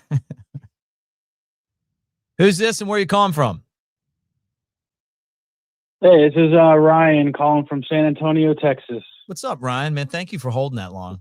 Appreciate you, brother. Yeah, of course, man. Thanks for having me on. Love what you guys are doing out here. And, I just wanted to talk a little bit here. I'll keep it short. I'll start with the offense. I actually really liked Ty Simpson's performance. I think that there's a lot to be desired. I think that he can grow and develop, but man, he's a gamer. I mean, there were some plays where he's fighting and trying to get those extra yards, and I think he played with probably the most intensity besides Rico Scott. Yeah. So I really like that. But the defense, man, this is bad. I watched the Texas-Ohio State game earlier today, and I don't know if it's schematics, if it's personnel, if it's both, but some of the good defenses now, they just have a way of, they drop everybody back into coverage, they shut off the pass, and then when the quarterback runs, they're right there, and then they get them down. It seems like we don't do that, especially against mobile quarterbacks. So, I'm not really competent in all the schematics of what defense is, but it's not working, whatever we're doing. So that's kind of my 2 cents there. Well, hey, Ryan, thank you, brother. Thank you for calling in and being part of what we do, man, and waiting on the line that long. Clint and I are going to talk about, we're going to stop right here, and we're going to talk about your call, and then we'll get to the next call. But, man, thank you, guys. And we're going to get to some more calls. I mean, then we're going to hit these calls. But you guys mean a lot to us, man. I mean, and to sit there and wait on the line, love you for it. Yeah, Clint, I kind of see the same thing. Like, we don't – Ryan and I aren't breaking down defenses like you, but it just feels like, we had the one guy transfer to and you remember, you'll help me here. We had the one guy, the defensive lineman transferred to Michigan. Payne, really worried about that. Then we had the other kid that transferred to South Carolina. And it's like, these are like depth pieces, right? And it just feels like when you get past that first layer, the drop off, maybe you have talent, but you don't have any experience, and that's kind of where I felt like we were struggling today on the line. Well, when you go from a 5th-year senior in Tim Keenan, who's been a multi-year starter, to a redshirt freshman who barely played in the bowl game and not much outside of that, and a true freshman being a part of your rotation, like that's right, going to cause, there's going to be a drop off there from an experience standpoint. And Brandon earlier was 100% right. It wasn't just what he brings from an on-field impact. It's leadership and kind of the demand and everything. It's not a talent issue, or it shouldn't be. Are there some guys that maybe don't pan out to the extent that you expect them to? Sure. But I'm going to tell you right now, Alabama's got some dudes in this freshman class, and they're going to be dudes. You are going to have a transition against this style of offense. It's kind of, the aggressiveness can be beneficial because you're attacking the mesh point on the zone reads. You're forcing the quarterback to make quick decisions rather than the way that Nick Saban plays, which, it's the 2 gapping versus the 1 gapping. It's going to, you're not as sound as far as gap integrity when you're being ultra aggressive in how you play, but at the same time, it can have its benefits as well. But just what Florida State in a lot of these instances, what they were doing is they were using Alabama's aggressiveness and their willingness to get upfield, using some of that inexperience, and then using some of, like, they were really hyped and really wanted to get after Tommy Castellanos.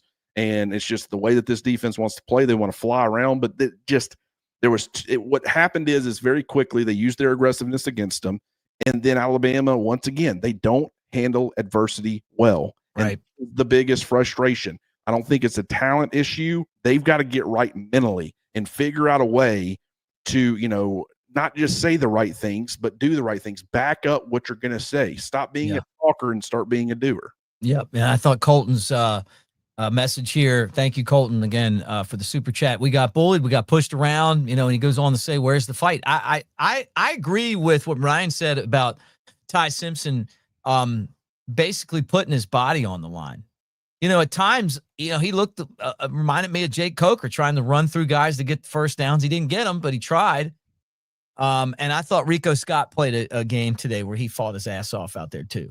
Great block and physical on the touchdown. That's kind of what you were expecting. We'd like to see him get some more opportunities.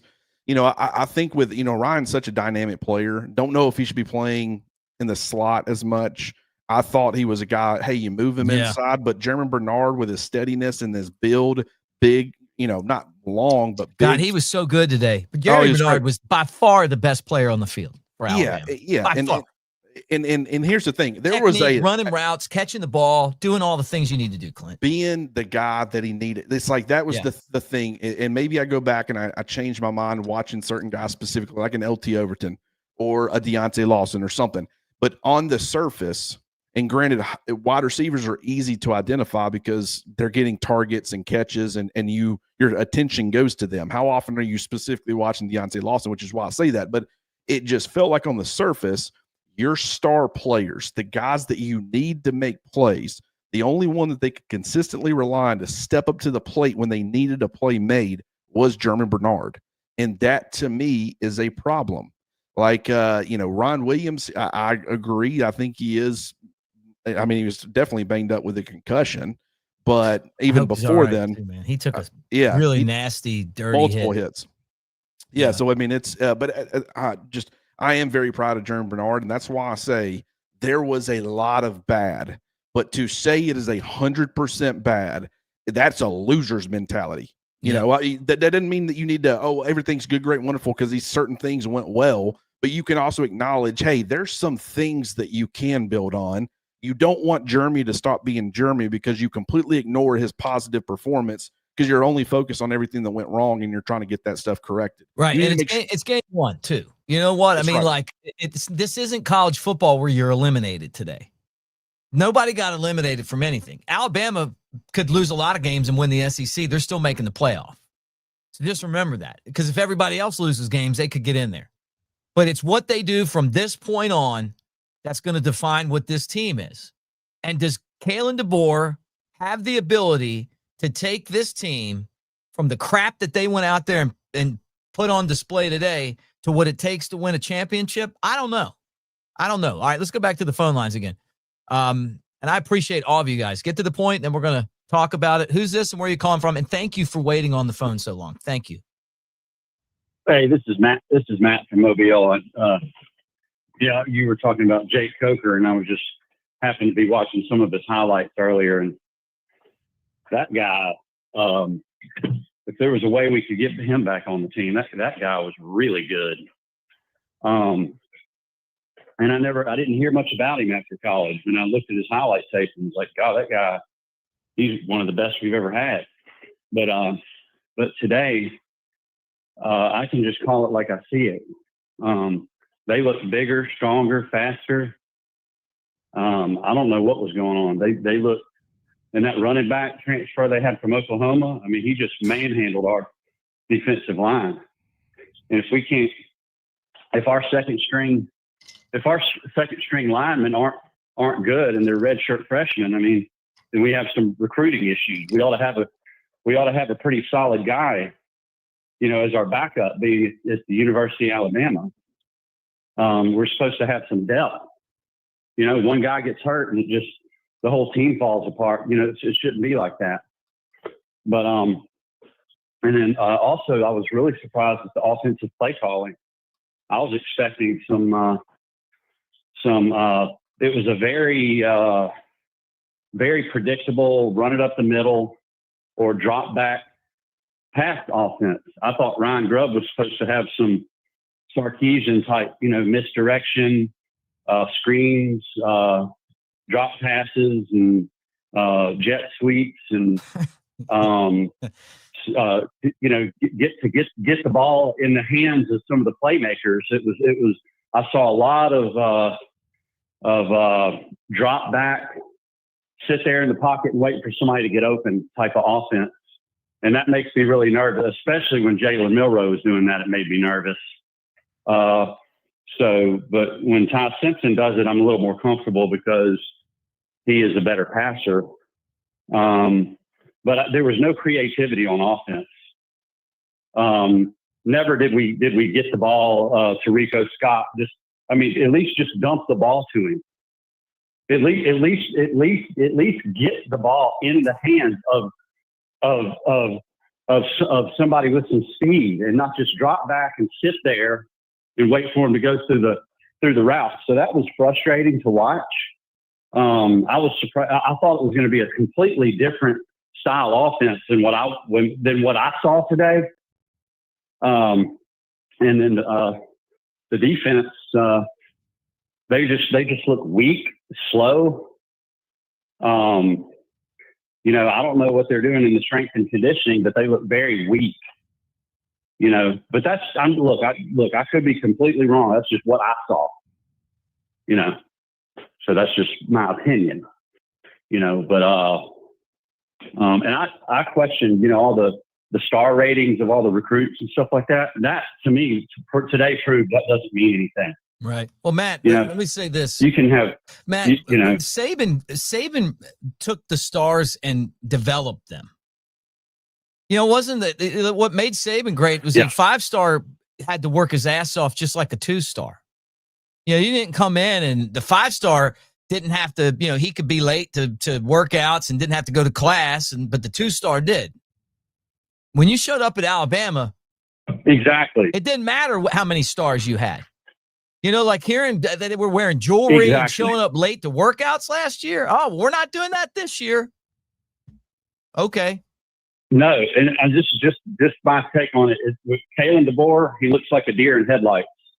And whenever I don't know what it is about Alabama, but whenever they get a coach that has that type of a personality, very passive type like Shula, and Francione, the passive type personality, it just doesn't fit. I don't know if it even fits in the SEC. It doesn't fit at Alabama. I don't know if Kalen DeBoer is going to work. I'm not trying to be a negative Nancy. I don't know if he's going to work out at Alabama. Yeah, I think a lot of people on here are agreeing with you. Anything else as you wrap it up here? No, that's all. Well, look, sorry man, to bring you down. No, brother. Look, my take on it, man. Roll Tide, man. Thank you for holding on for so long, Matt, and calling from Mobile. Jake Coker and I, we do the tailgate show, and it was on radio in Mobile. And then WNSP, our station, told us 2 days before the season that they weren't carrying it. So if you guys get on the line and ask them, hey, I want to hear from Coker. Why I'm not hearing it on this station? Little shout out. I agree with some of the stuff he said. I mean, just from that standpoint where you come in with very high credentials, you still got to go out there and deliver. And I hope that doesn't change at Alabama, where Saban was a master at taking guys and then breaking them down and then building them back up, and then those guys going to the NFL and being stars, right? But because it was the mentality that you had at Alabama, and I hope that doesn't change, Clint. Well, one thing I'll say about the offense, I don't know how Alabama keeps finding itself in these situations where they get down multiple scores, because it completely changes whether it should. I think they abandon things a little too often. Like, they had no business to start the second half. They had no business coming out. They get a stop. Florida State gets the first down, then they finally get a stop, and then they get the football. They had no business throwing the football 6 straight times to start that the second half, because it was a 2-score game. You can run your offense. Even if you take up half the quarter again, you score a touchdown, you bring it within 1 score, 1 touchdown, and you got a quarter and a half left to play. It's very manageable. But I will say, I think the biggest problem, and I think that Grubb I think this was the frustration from some Seahawks fans in the NFL, is it's like they really want to throw. We talk about, Kalen DeBoer wants to run the football, and his background's an offensive line coach and all that stuff. But I will say that is what they say. But when push comes to shove, it's almost like they're looking for any reason just to start doing nothing but throw, because that's what they want to do anyways. Right. And that was a big problem that Seahawks fans had, is they didn't stay committed to the run game long enough. Granted that after the first drive, it was hit and miss, but at the same time, you can't completely abandon it. I do agree with the commentators. They said that they were spreading guys out, trying to make the coverages look a little bit, presenting an easier picture for Ty Simpson, going empty a lot. I agree with that to an extent, or I agree with that. That is what they were doing. But it just, to me, it's being down multiple scores. And I don't know, like it happened against Vanderbilt, 14-0, right? Yeah. You get down pretty quickly to Oklahoma. You get down to, now granted, they had control for most of the first half against Tennessee, but once again, I don't really include that in these games where you're a multiple score favorite, and then you find yourself down multiple scores early, and now you're kind of, they know you're going to start leaning into the passing game a little bit more, and they start taking advantage of that. Right. And that's just the frustrating part. But at the same time, though, when the later you get into the game, the more it's going to start to look like that, because when you're down that much, you got to start, you got to understand that the more you run the football, the more you're shortening the game. And that's kind of the point. The team with the lead wants to shorten the game, especially when it's, by multiple scores, and the team that's not in the lead, they want that game to drag out as much as possible. They can close the gap or have as many opportunities to close the gap as they can. If you guys aren't a subscriber to Cover Crimson, please subscribe, man. Be a part of what we're doing. We cover Alabama on a daily basis. If this is your first time here, thank you. Make sure that you like the video, even if you're some of these haters on here from other schools. At least give us a thumbs up for entertaining you on our show today. Thundar the Barbarian, love to hear from you, brother. Part of our show for years. He said the standard era team is just a bunch of pretenders mooching off the dividends from prior teams' work and investments. When Saban retired, you could kind of feel it slipping, but at the same time, I mean, Bama still was in the college football playoff, and they lost in overtime to the team that won the national championship. If they made a couple plays, they'd have won the title. They'd have beaten DeBoer. There's no chance in the world that DeBoer would have beaten that Alabama team. We're getting so far away from that now. At least it feels like that after the performance in that Florida State game, right? What's going to happen now? How's this team gonna pick itself up? Saban was a master at using disappointment to build success down the line, because it was a process. He never said that you had to win. He just said you need to do the right thing. You need to do your job, and you need to do all the things that the team asked you to do your job to help them do their job, right? And then the success came as part of that. He was laser focused on that. Last year, DeBoer, they couldn't handle success, but this feels different, and I you can give the excuse, hey, we didn't know what they were going to put out there. It's a whole new roster. You had the transfer portal. You could have got some help on defense in the transfer portal, and we didn't. We got some guys, but we didn't get a lot. I'll tell you this, on the bright side, Clint, the kicking game was better than I thought. I know the guy missed a field goal. It was a pretty long field goal, but it was close. I mean, Tauti, he did hit one. Punter was great. He did his extra point. Yeah, I mean, and the punting was good too. It was surprising. It was surprising, but going into this, everything that we thought, okay, we're worried about special teams. How's that going to look, right? And then that was good. We thought that the wide receivers were going to be great, and not. It was okay. Well, once again, man, it's not. People can say what they want about the talent, and just say, there's certain places, you could. I don't think talent is really the problem. I don't know if and once again, I don't think it's. We talked all offseason about how they're developing the guys, and you're seeing signs. And I think overall, like the fact that you're playing freshmen. Here's the thing, though. You played a lot of freshmen, and I did see a lot of them out there for sure. Did I see anything? Now, I might go back and say, man, yeah, actually, this guy played really well. Did I see any impactful plays from the freshmen? Right. No. I saw Dijon Lee get beat vertical. not ready to give up on that guy after one play. I know. We call that he got burnt. Yeah, he did. Like toast. It was bad. It was bad. Why is he even playing there, Clint? Well, it's Squirrel White, man. I mean, he's got. But why is he? I mean, he's a true. Like, I get it. He had a good camp, but I mean get in there, guy. I don't know, but here's Corey. No, I didn't see much success rushing the passer, and I think that the problem is early downs they were being really aggressive. Well, not aggressive in a play calling sense, but just in how they played. They were really getting upfield and attacking, and Florida State was using it to their advantage. But then when it would get on your money downs, it's like they were terrified of allowing, Tommy Castellanos to kind of get past that first wave, be too aggressive, get too far upfield, and then give him a crease to take off, which I think he still was able to do, which those types of players, they're going to find ways to do it at least a couple times a game. It's almost impossible to completely stop. But they, in my opinion, they were way too aggressive getting upfield on early downs, and then on your money downs, they were not aggressive enough and trying to make his life difficult. I think they were slow playing things to try to keep him contained, and it wasn't really working because he was able to sit back there in some critical moments, and then just the longer he's able to sit back there, you're eventually going to find the guy that makes the mistake that is supposed to be getting after you. Right. You're going to find the crease, and you're going to take advantage. So. I don't know. Maybe I go back and watch the tape and have a different takeaway, but the first time through, it just felt like that there was just not a really good feel for when to be aggressive and when to not be aggressive.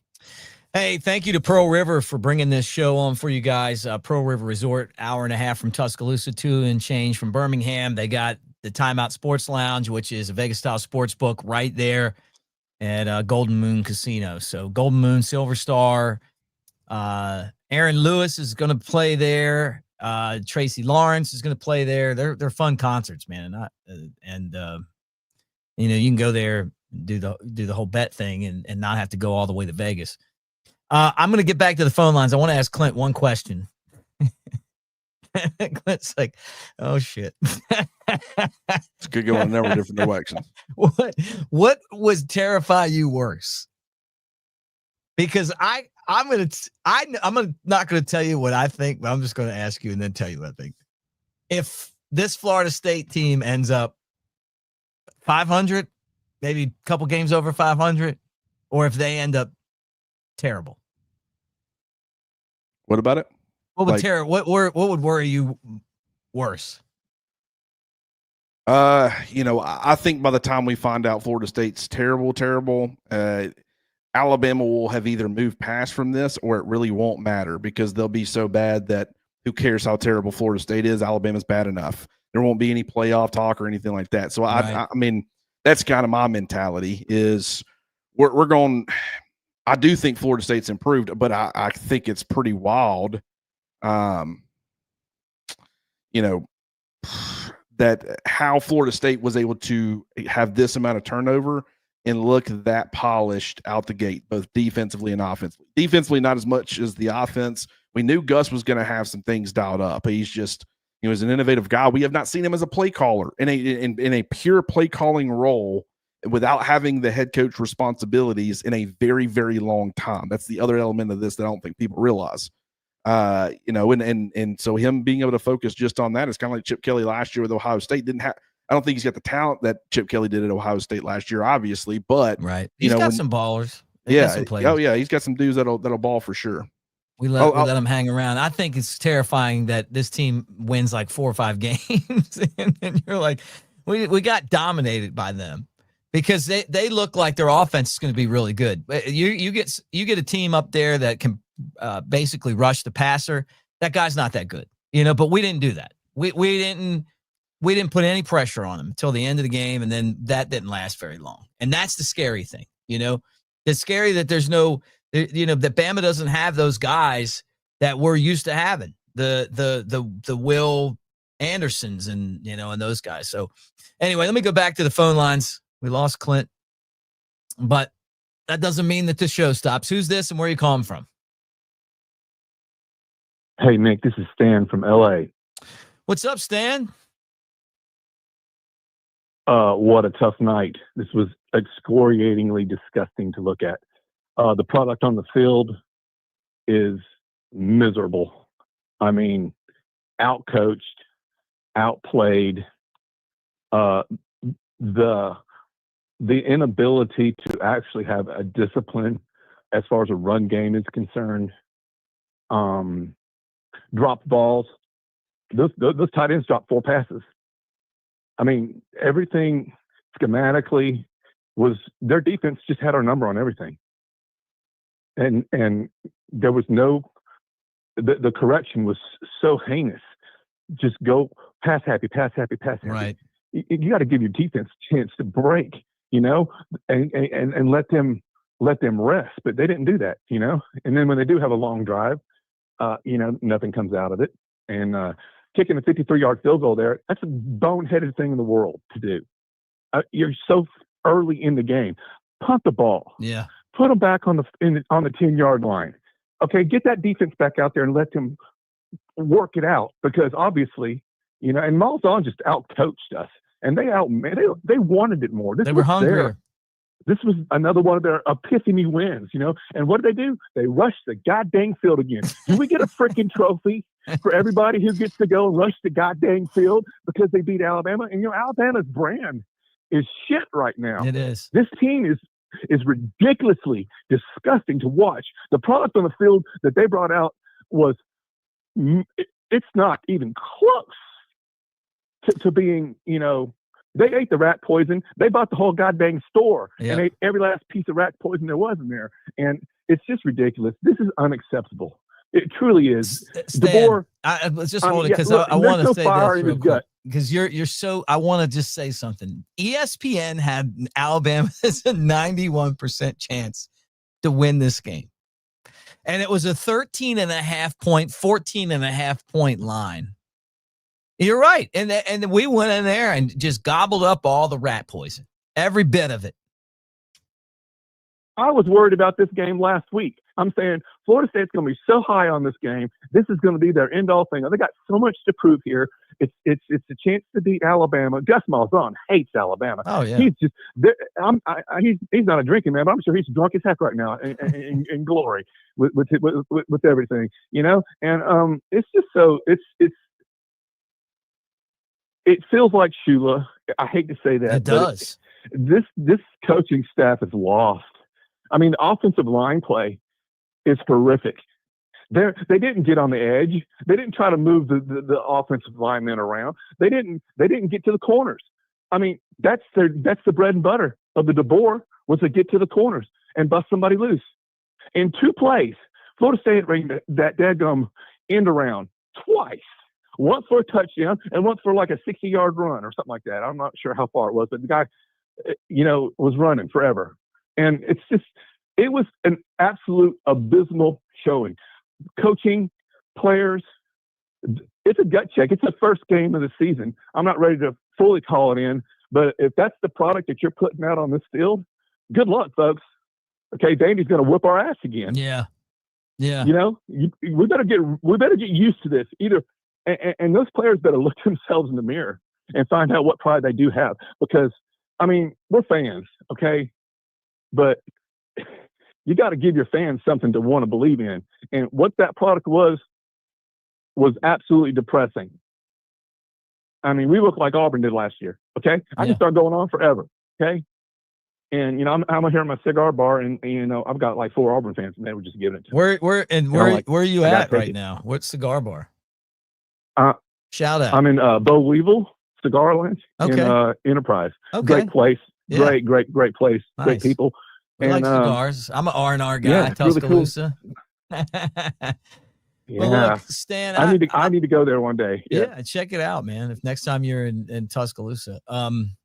Disappointing. I feel you. Thank you for calling and holding on and talking to us and have a strong bourbon and a nice cigar and tell everybody there, say roll tide. Look, win, lose, or draw, I still love Alabama, but I'm with you, man. I kind of feel the same way. It was a frustrating night, and it didn't feel like Alabama football. They weren't tearing the goalpost down and charging the field because of anything that DeBoer did. This is all because of what Saban built.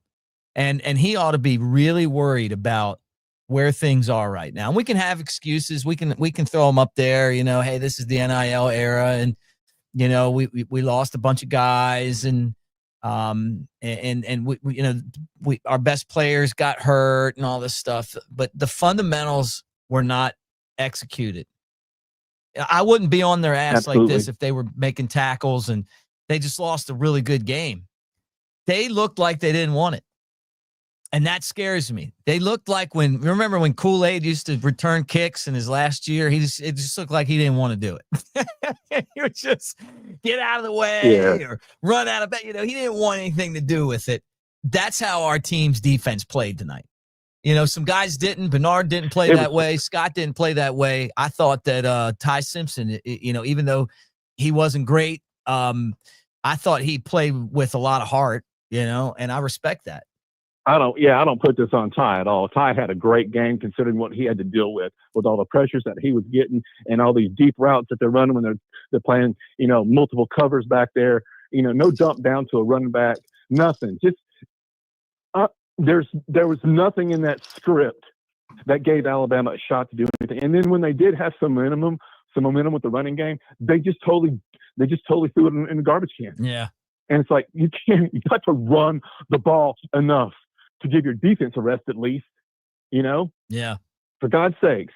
I can go on forever, man. Mick, I love you guys. Thank you, You brother. and Clint are the best. I appreciate you guys for everything y'all are doing. And, it's either going to be a turnaround aha moment and some decent corrections are going to be made. But the way it's looking right now, I've got I got zero level confidence this team's gonna pan out right now. And I hope I can eat my words right now. I hope I'm prophesying into the atmosphere and somebody hears this from Alabama's coaching staff, that how many people they let down tonight.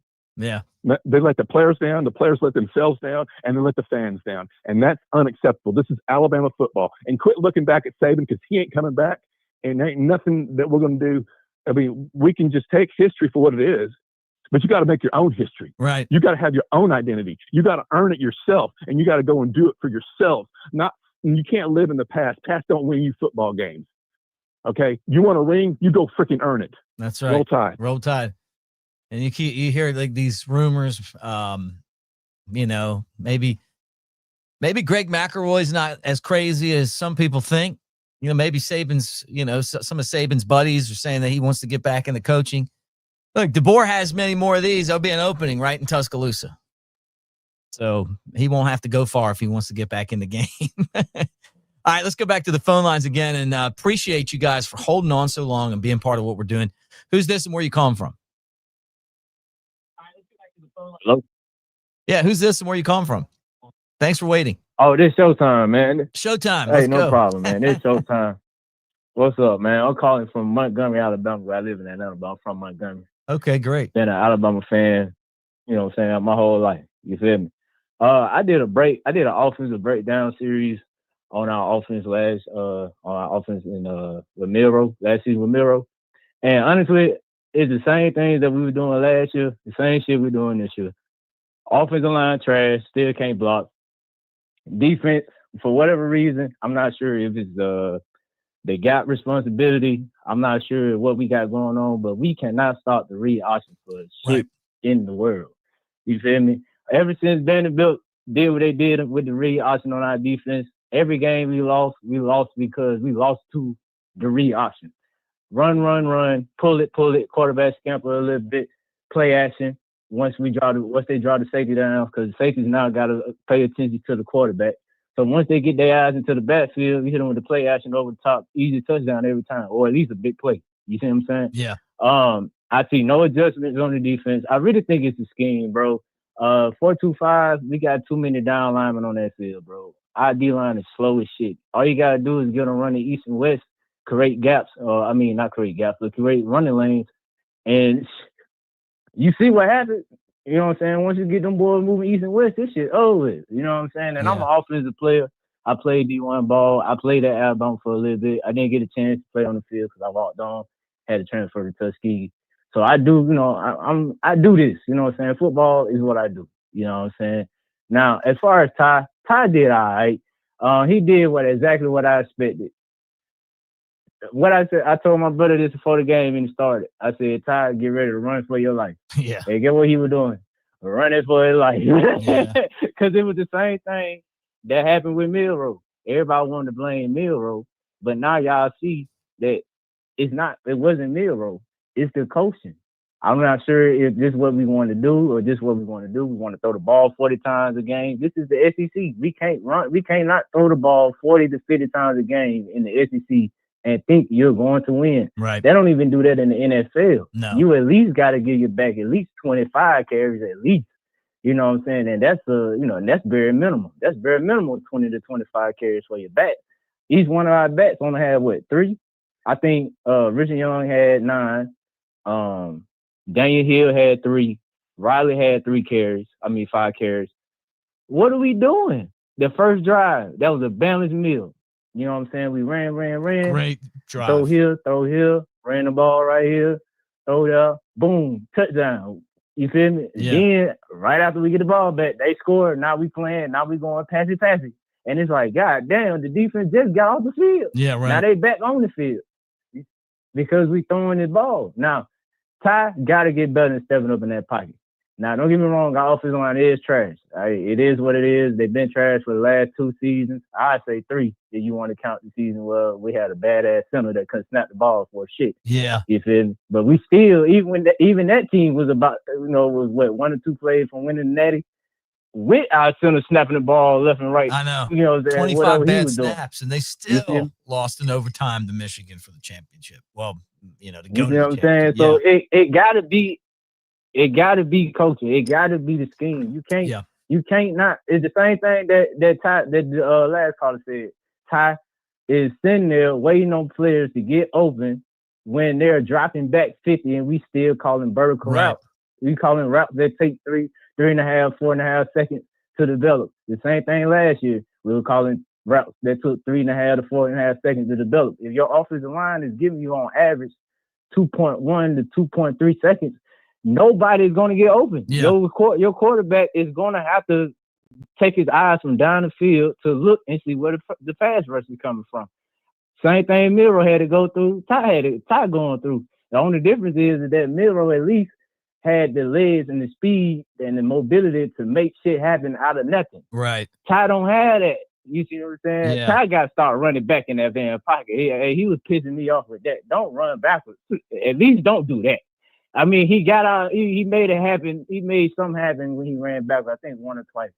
But if we playing a SEC team that got speed in that defensive line, you run it back 20, 30 yards, that shit over with. Now you done made a worse play into an even worse play. Yeah. You know what I'm saying? So, but that's all I got to say, man. The same thing that we had going on last year is the same thing that we got going on this year. And that's why I can honestly say that at this point, it's not the players, it's the coaches. Because there's no way we can be making the same mistake that we made game 1 last year. Yeah. Still game 1 this year, making the same mistakes. That is insane. And that's the difference between coaching. Nick Saban, game 1, the mistakes that we made, we was not making those same mistakes later on in the season. Especially not making those same mistakes the next year. Oh, no. Oh, hell no. Yeah, you're Coach exactly Saban right. wasn't going for it. He's been kicked the whole team. He's been kicked everybody on the team before he do some shit like that. Yeah. You feel me? So it's really coaching, bro. All I can say is, man, I really hope that Womack get out of the 4-2-5 and get out of the 4-2-5. With the team that we have, we need more speed on that field. Our defensive line is really too slow to be trying to defend the read option. Vanderbilt took advantage of it. Oklahoma took advantage of it. And now Florida State just took advantage of it. So I really think the 4-2-5 that we got with the personnel that we got doesn't fit. We need to go with the personnel we got. We need to either go 3-4, where we can get some big boy or at least somebody, some outside speed that we can contain the East and West and make them run make them run up the middle, force them to run up the middle. Or we can do a 3-3-5, which is what he like. It look like that's what he like anyway. Drop covers back, keep everything contained. You got this gap assignment, and just play simple football. But this 4-2-5 with this personnel is not. Yeah, this shit is not working. And we need to run the ball. Stop calling all these deep routes. If we see that we know that our offensive line is not holding up, long enough. Let's run some quick game. Quick game like your hitches, your slants, Right. your out routes, your halfback flares, your sit downs, your snugs, your snag Right. routes, Just do things of something. that sort. Yeah, Just do a to little bit get them. faster and get and not have all those long developing plays. Showtime, Man. great call, man. Thank you. Love Montgomery. And Roll Tide, man. Thank you so much. Roll Tide, man. Hey, thank y'all for the show, man. Y'all Hey, keep doing y'all Yeah, thing. please call back again, man. Thank you so much. I know a lot of you guys have held on. Another great call there. I wanted to tell you that Ryan Williams does have a concussion. We put a banner up there for that. He got a concussion in the game. So, man, I hope the kid's okay. Met him at the Bama last year, or actually this year, with Coker and Ryan Anderson, Jake Coker and Ryan Anderson. They were on their podcast, and he's a great kid. He really is. A really nice guy. Cares a lot about winning, you know. But this culture that Kalen DeBoer and his staff need to put together isn't inducive to winning to me. All right, let's get a couple more calls. I'm going to roll this thing for a few more minutes and talk to you guys. Obviously disappointed in the way that the game turned out. And I know some of you guys want to get in here. Let me also hit some of these super chats too. Jolito's like, hey, no jet sweeps, no misdirections. Kind of goes off the same thing that Showtime just said too. You know, like, there was not a whole lot of creativity there. And I felt like that. Thank you. Another great super chat. Our process is flawed. We went extreme on slimming down the defense for speed. Those guys are small. Yeah. And that's something else that Showtime just said. And he's right. Like, it feels like in certain matchups, Bama just gets bullied. And the sad part about it today was there was no pressure on the quarterback at all. This is a Florida State offensive line that, I mean, this is the first game they ever played together. They practiced. They've never played a game together. We didn't do enough early in the game to create problems for them. And then the other thing is we weren't winning the one-on-one matchups a whole lot. So, those two things, kind of put it right there. Jack says that, talking about the ice cream truck pulling up after practice and Ryan Williams was carrying the stuffed dinosaur today. Bama being too soft. I've heard this from the too soft thing, not specifically the ice cream truck or the stuffed animals, but from some guys that played for Saban and won championships, multiple championships. Feel like that the culture's gotten soft, Amy says that DeBoer is not cut out for the SEC. It's a physical conference, and his style is too soft. She's embarrassed. Look, I think we all kind of wonder. I'm not to the point where I'm giving up on DeBoer. I'm not. But I am wondering if it's going to fly long term. I'm wondering, like, is this going to work? And I think that's a fair question, right? Is it going to work? The Georgia game, the LSU game, it's only game one of the season. Everything's still ahead of Alabama. They still have everything that they want to accomplish ahead of them. But if you look through the schedule, and we were talking about this earlier in the show, and you start trying to figure out what games they're going to win, they're going to lose, you're going to be worried about it after the performance today. So we'll see how this team, gets back after it next week against Monroe. And then you got Wisconsin. And then guess what? You go to Georgia. And then guess what? I mean, it never ends in the SEC. I'm wondering how much of DeBoer's success, this is the thing that's always been something on my mind. How much of DeBoer's success was that he had Michael Penix? Because I think I loved Michael Penix from the time that he was at Indiana. He was a great quarterback. And if the guy had a little bit more help around him, would have won a national championship at Washington. He was that good. So, I don't know. T. Smitty, thank you for the super chat, man. Appreciate you so much. Penalties were crushing. 2 stops negated by silly penalties. Womack needs to study. But I'll say this. Yes. The one where the guy, the quarterback's on the ground and the guy jumps on him. And you got ACC officials.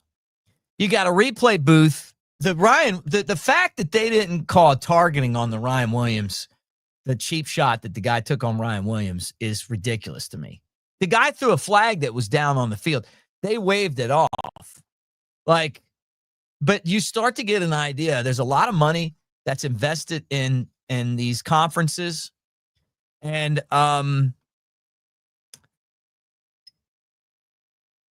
just saying, because when they reversed that, I was like, are you kidding me? Like, isn't all of the stuff that you guys preach every week to keep players safe? And you caught a 15-yard penalty on a guy for falling on the quarterback late, and here comes a guy running full speed and basically tries to hit Ryan Williams with his helmet, just kind of missed because Ryan Williams moved, but still smashed his head into the ground. And that's not a penalty.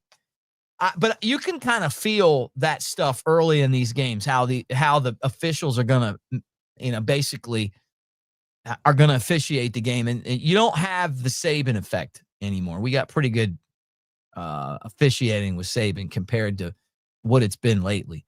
But hey, T. Smitty, thank you, man. And thank all of you guys for the super chats. I appreciate it so much, and we'll keep on reading them.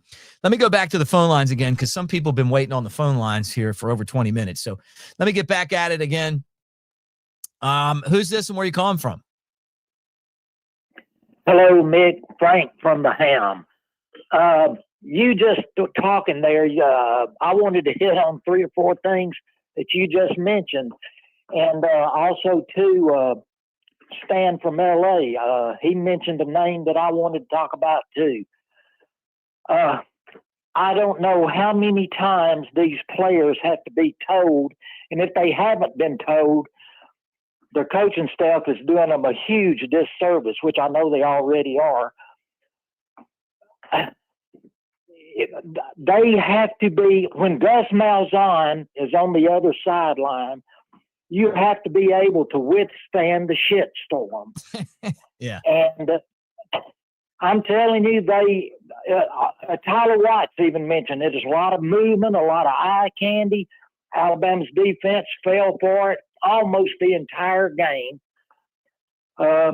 Point number 2, our defense cannot get to their quarterback, rushing 4 all the game long. Number 3, I don't know how well Ty Simpson played. I don't know if it's because our offensive line can't protect long enough or Ty's taken too long, to develop the play and get rid of it.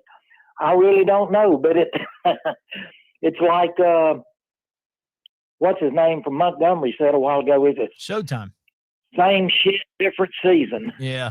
Well, look, Frank, it feels like that, man. So, yeah, but that's pretty much it. But I don't know. I'd like to know if DeBoer and staff has talked to his team about Gus Malzahn. Because I told everybody that I talked to all week long leading up to this game, you got to weather the shit storm. Yeah. And I'm telling you, it's something else. But I don't know. I don't know about this DeBoer. Yeah, I think you're right. I think a hell of a lot of his success was because of Michael Penix. Yeah. You wonder that because if the defense is going to be that bad at tackling and putting pressure on the quarterback, then you better score more than 17 points. You got that right. Hey, and one other thing. Oh, I'm sorry. One other thing. When the dude fell on their quarterback late and got the penalty, and dumbass Damani Jackson was standing over him talking shit. Yeah. I think that had something to do with it too. At that point on that penalty, I said the defense is going to quit. Now they know it's over, and Florida State went right down the damn field and scored again. Yep. And I think the defense just quit at that point. Yeah.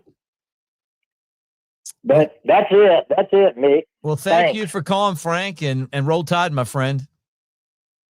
Roll Tide. Hey guys, something I meant to bring up and I forgot before I get back to your calls. We lost a legend today, and I don't know if you guys are aware of this or not, but the great Leroy Jordan died.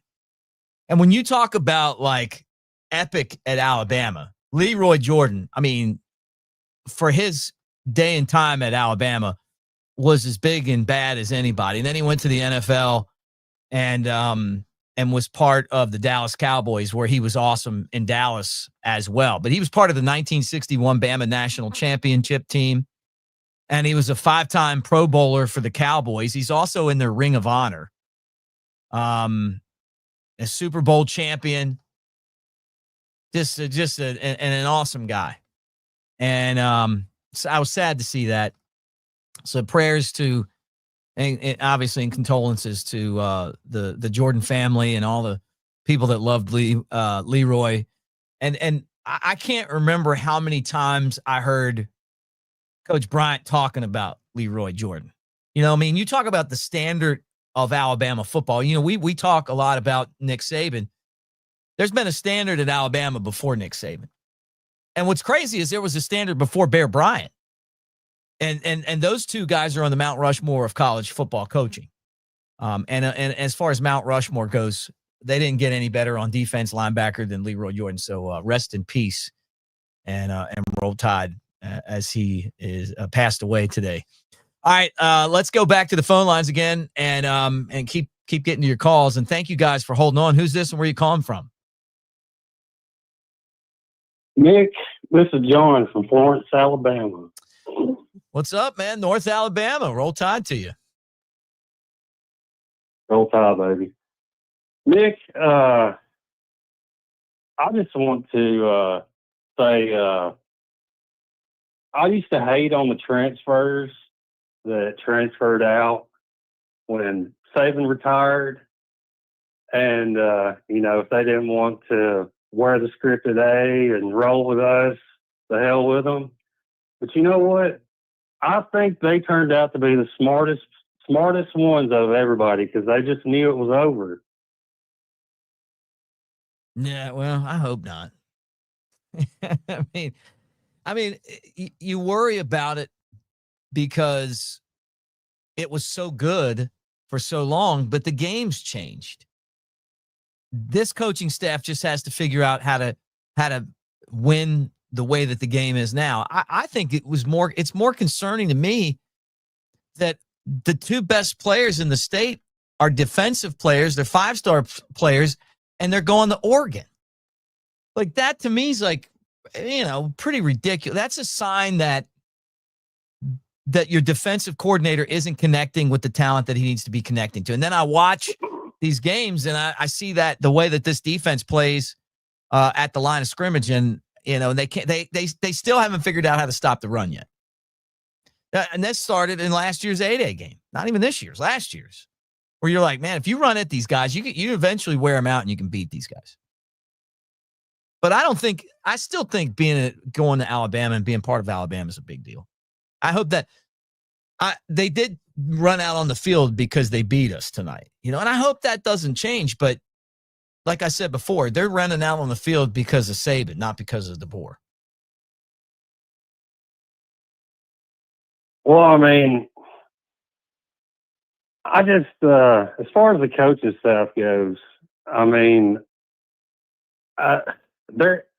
when you have a dictator like Saban was, and the dictator of the program, and then you bring this nice guy in that plays music in practice, and you know, he's just the total complete opposite. I mean, what do you expect out of everybody? I mean, you go from one extreme to the other, and I mean, it's just not working out. You remember what I wanted to do? Do you remember this? I wanted to go to Georgia, and I wanted to pay Kirby Smart as much money as it took him to leave. $15 million, $16 million, $20 million. And I said, if they pay it, then you win there. And if they don't, you win by having him back on your sideline. because he's the closest thing you're going to get to Saban. And it's not perfect there because the game's changed. But you're right. I mean, this is an entirely different feel.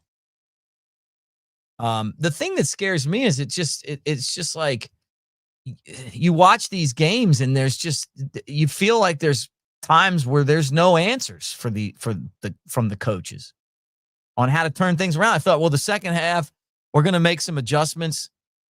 Saban was excellent at making adjustments. His staff was excellent at making adjustments. These guys don't make adjustments. They make a little bit, but then when they came out, thought the second half game plan was pretty good there for a minute, and then all of a sudden it's like, if the game plan's missing tackles, then you know what? They did a great job. They sure did. They did a damn good job. Well, anything else? I mean, as far as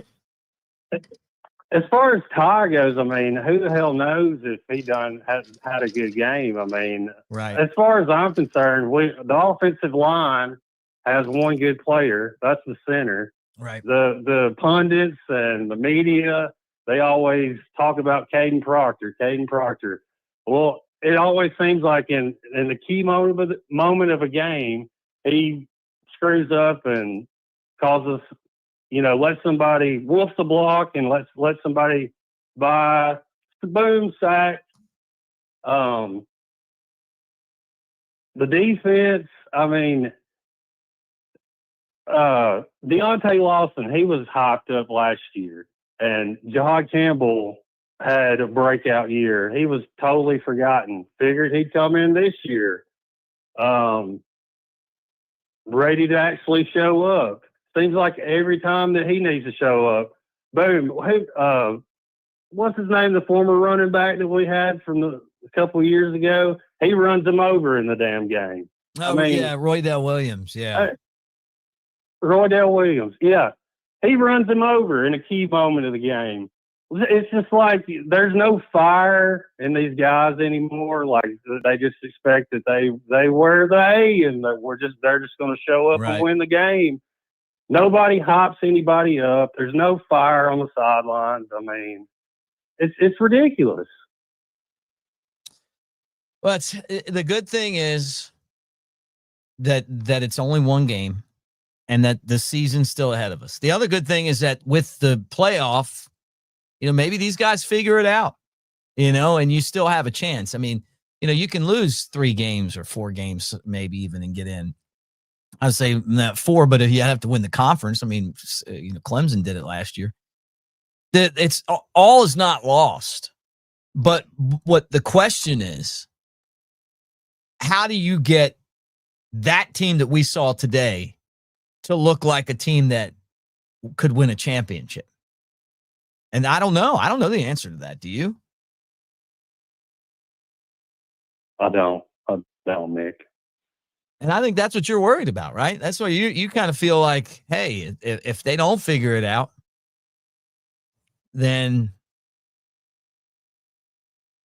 I just feel like DeBoer is a coach that's good enough to coach up like a 2-star guys, 3-star guys, and that's it. I mean, you just can't be the nice guy down here in the South, or especially at Alabama, and try to coach up a team in the SEC to go out and try to win a game every weekend. I mean, you just can't do it.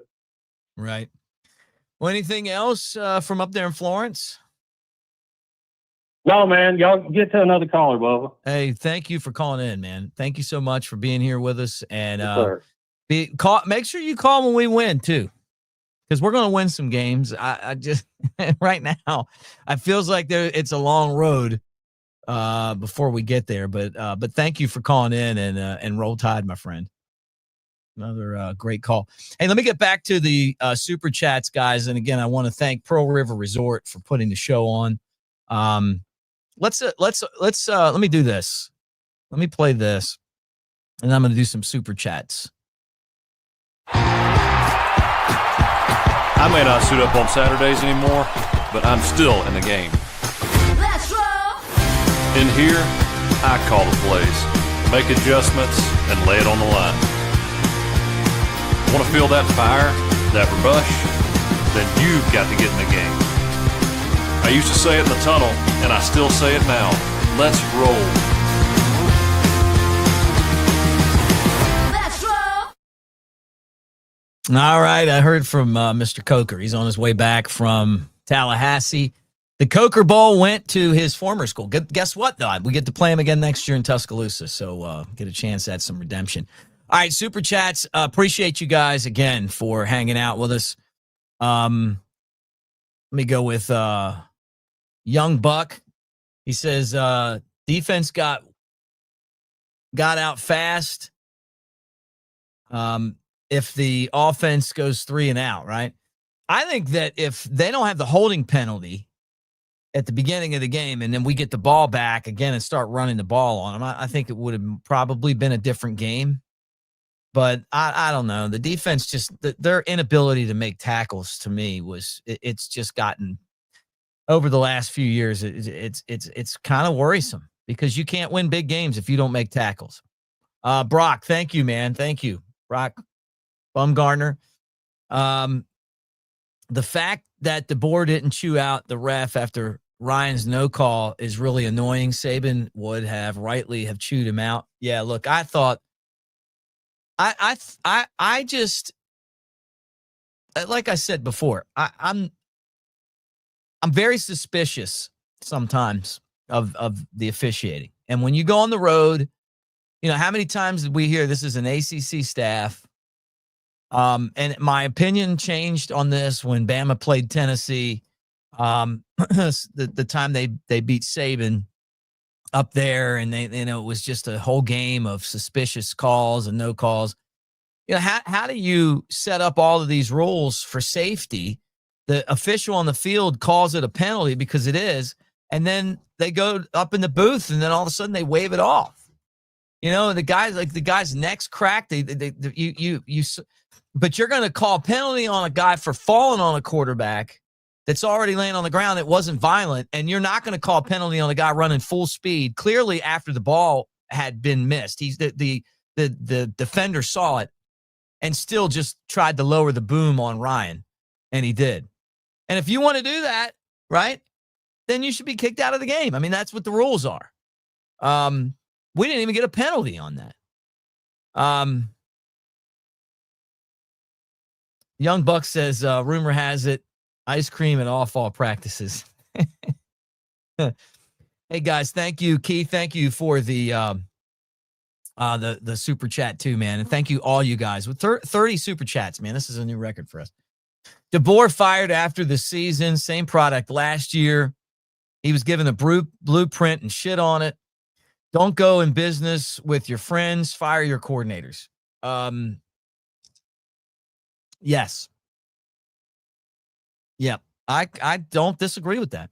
You know, I think Saban didn't really fire people. They just kind of got pushed out. And I remember, you know, early in Saban's time at Alabama, and thank you, Keith, a former NFL head coach and one of the great coordinators in the NFL, Jerry Glanville, told me, and he was friends with Saban, coach was, you know, like kind of a mentor to him. He said, if you don't recruit, you go. And then you start, well, I remember him saying that. I remember like, hey, that guy left and that guy, you know, some of these guys, the recruiting game's got to step up for some of these guys. And I'm telling you right now, losing out on the number one player in the state to Oregon for the last 2 years is alarming. It's alarming. I thought they did a good job in other areas, but come on, man. And then a defense that can't tackle. So, Luke, thank you for the super chat. You feel like, you know, Ty saying he's a Christian first and a quarterback second is a problem. Okay, look, I think that Ty, first off, his faith to me doesn't have anything to do with with it, the way he played football. That's his thing. And, everybody has different beliefs and all that stuff. Some of the Ray Lewis is the best linebacker, one of the best linebackers ever. I mean, he says the same stuff, I'm a Ravens fan and I love Ray Lewis. I just feel like Ty earned the job. I think we're all waiting on Keelan Russell to be ready. But he's not ready. And if you threw him out there with this offensive line and this game plan and there's just no, there was no cohesion.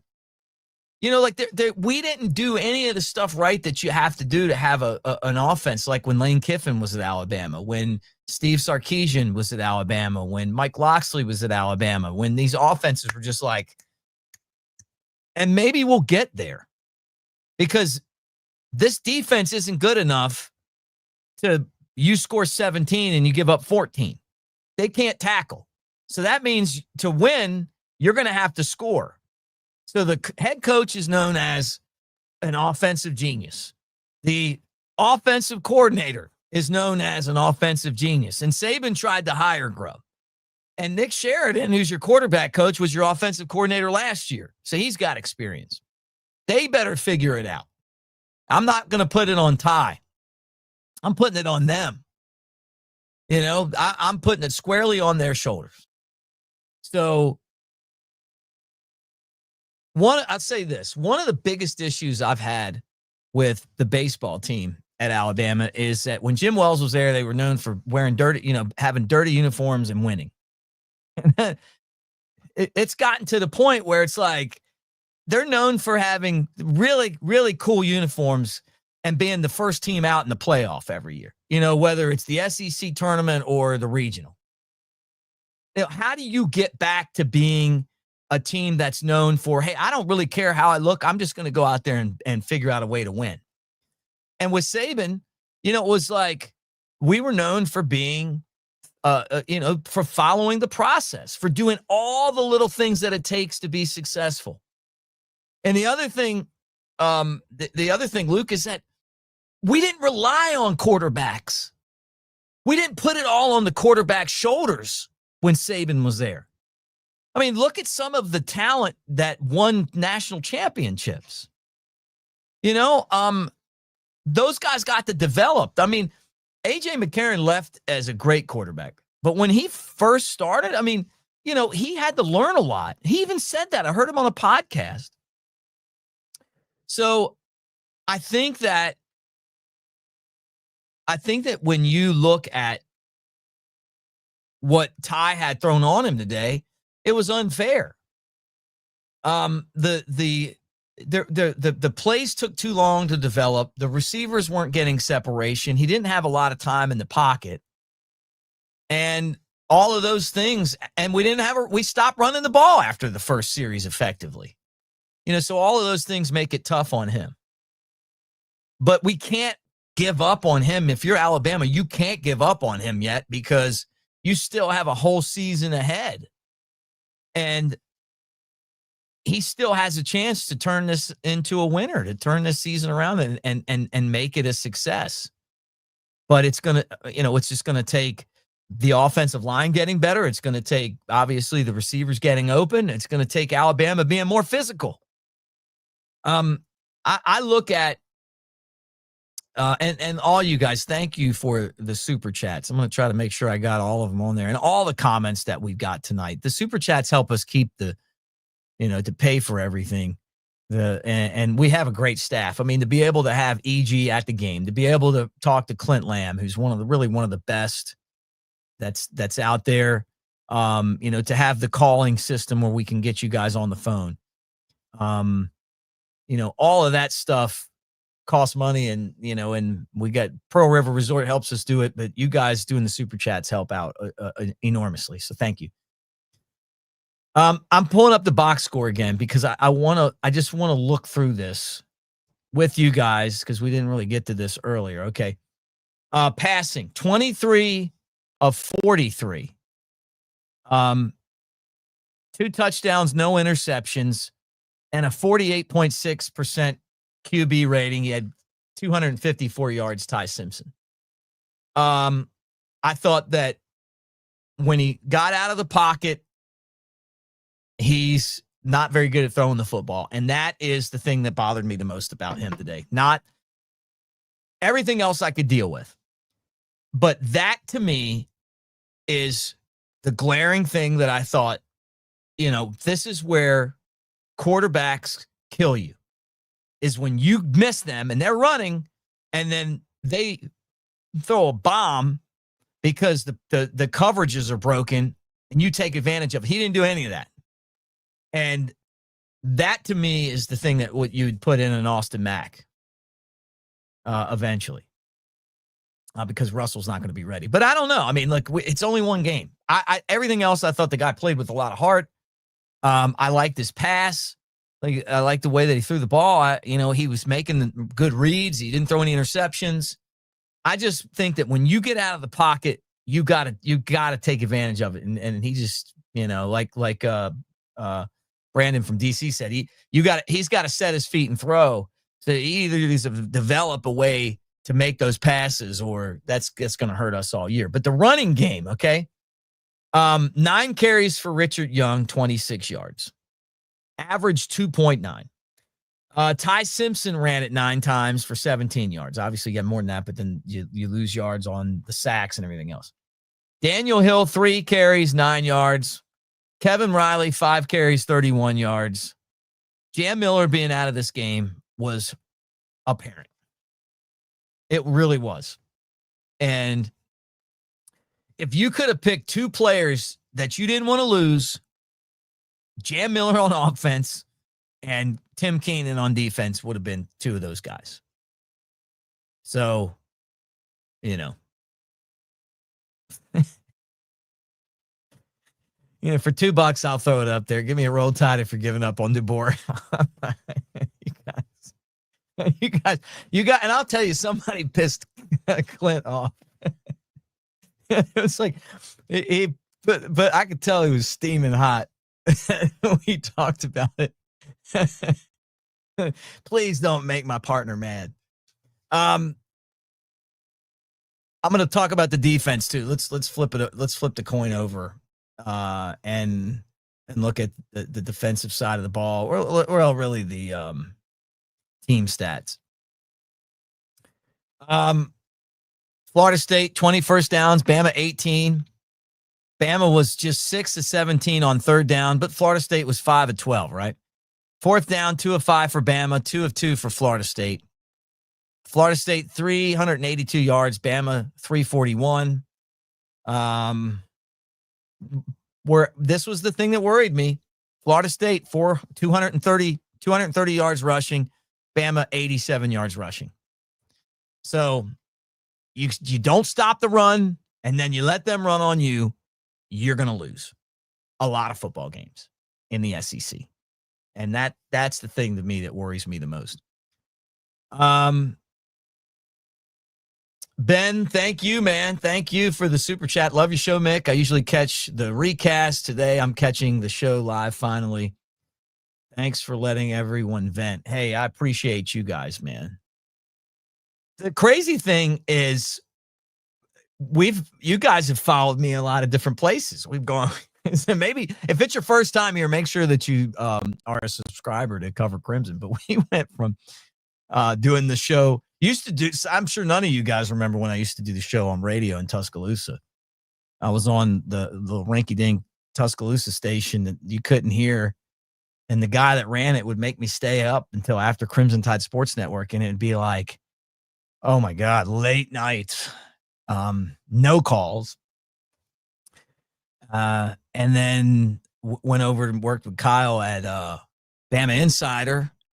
And then we went to On 3 and then, did my own channel for a year, Bama Tailgate, which I still got. And then this one here. So thank you, man. And I love it when you guys get on here and talk and we debate about the games and all of that stuff. So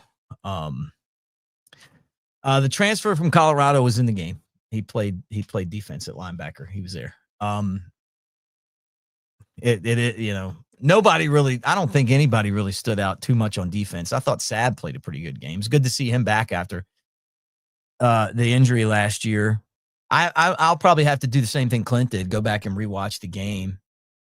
But all in all, it was just a bad game.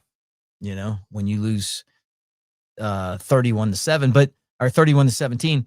But what I will say, and I said this before, and this was the worry that I had when I was in Tallahassee for the tailgate show Friday, which, by the way, anybody want to come meet Jay Coker and me, tailgate show, we record that on Friday. We're going to do that at Innisfree 1 to 3 at Innisfree this Friday. So come by. If you're in Tuscaloosa for the game, swing by and hang out with us. We do it at the stage, and, we love hanging out. Love after the show, love meeting everybody. Anyway, I worry about this team, the games that we lost last year, our inability to stop the run. And that's what was killing us today. We couldn't get them off the field. And not having Tim Keenan definitely played into that. And then the other thing is that the offense has a long way to go. So, all right, final thoughts from today's game.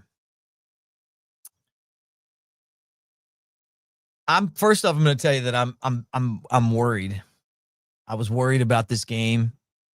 I thought that we were overlooking them. I thought we could lose this game. Some of you guys even have messaged me and said you worry about everything.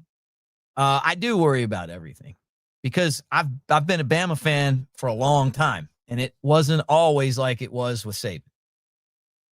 When Shula was there, and before that,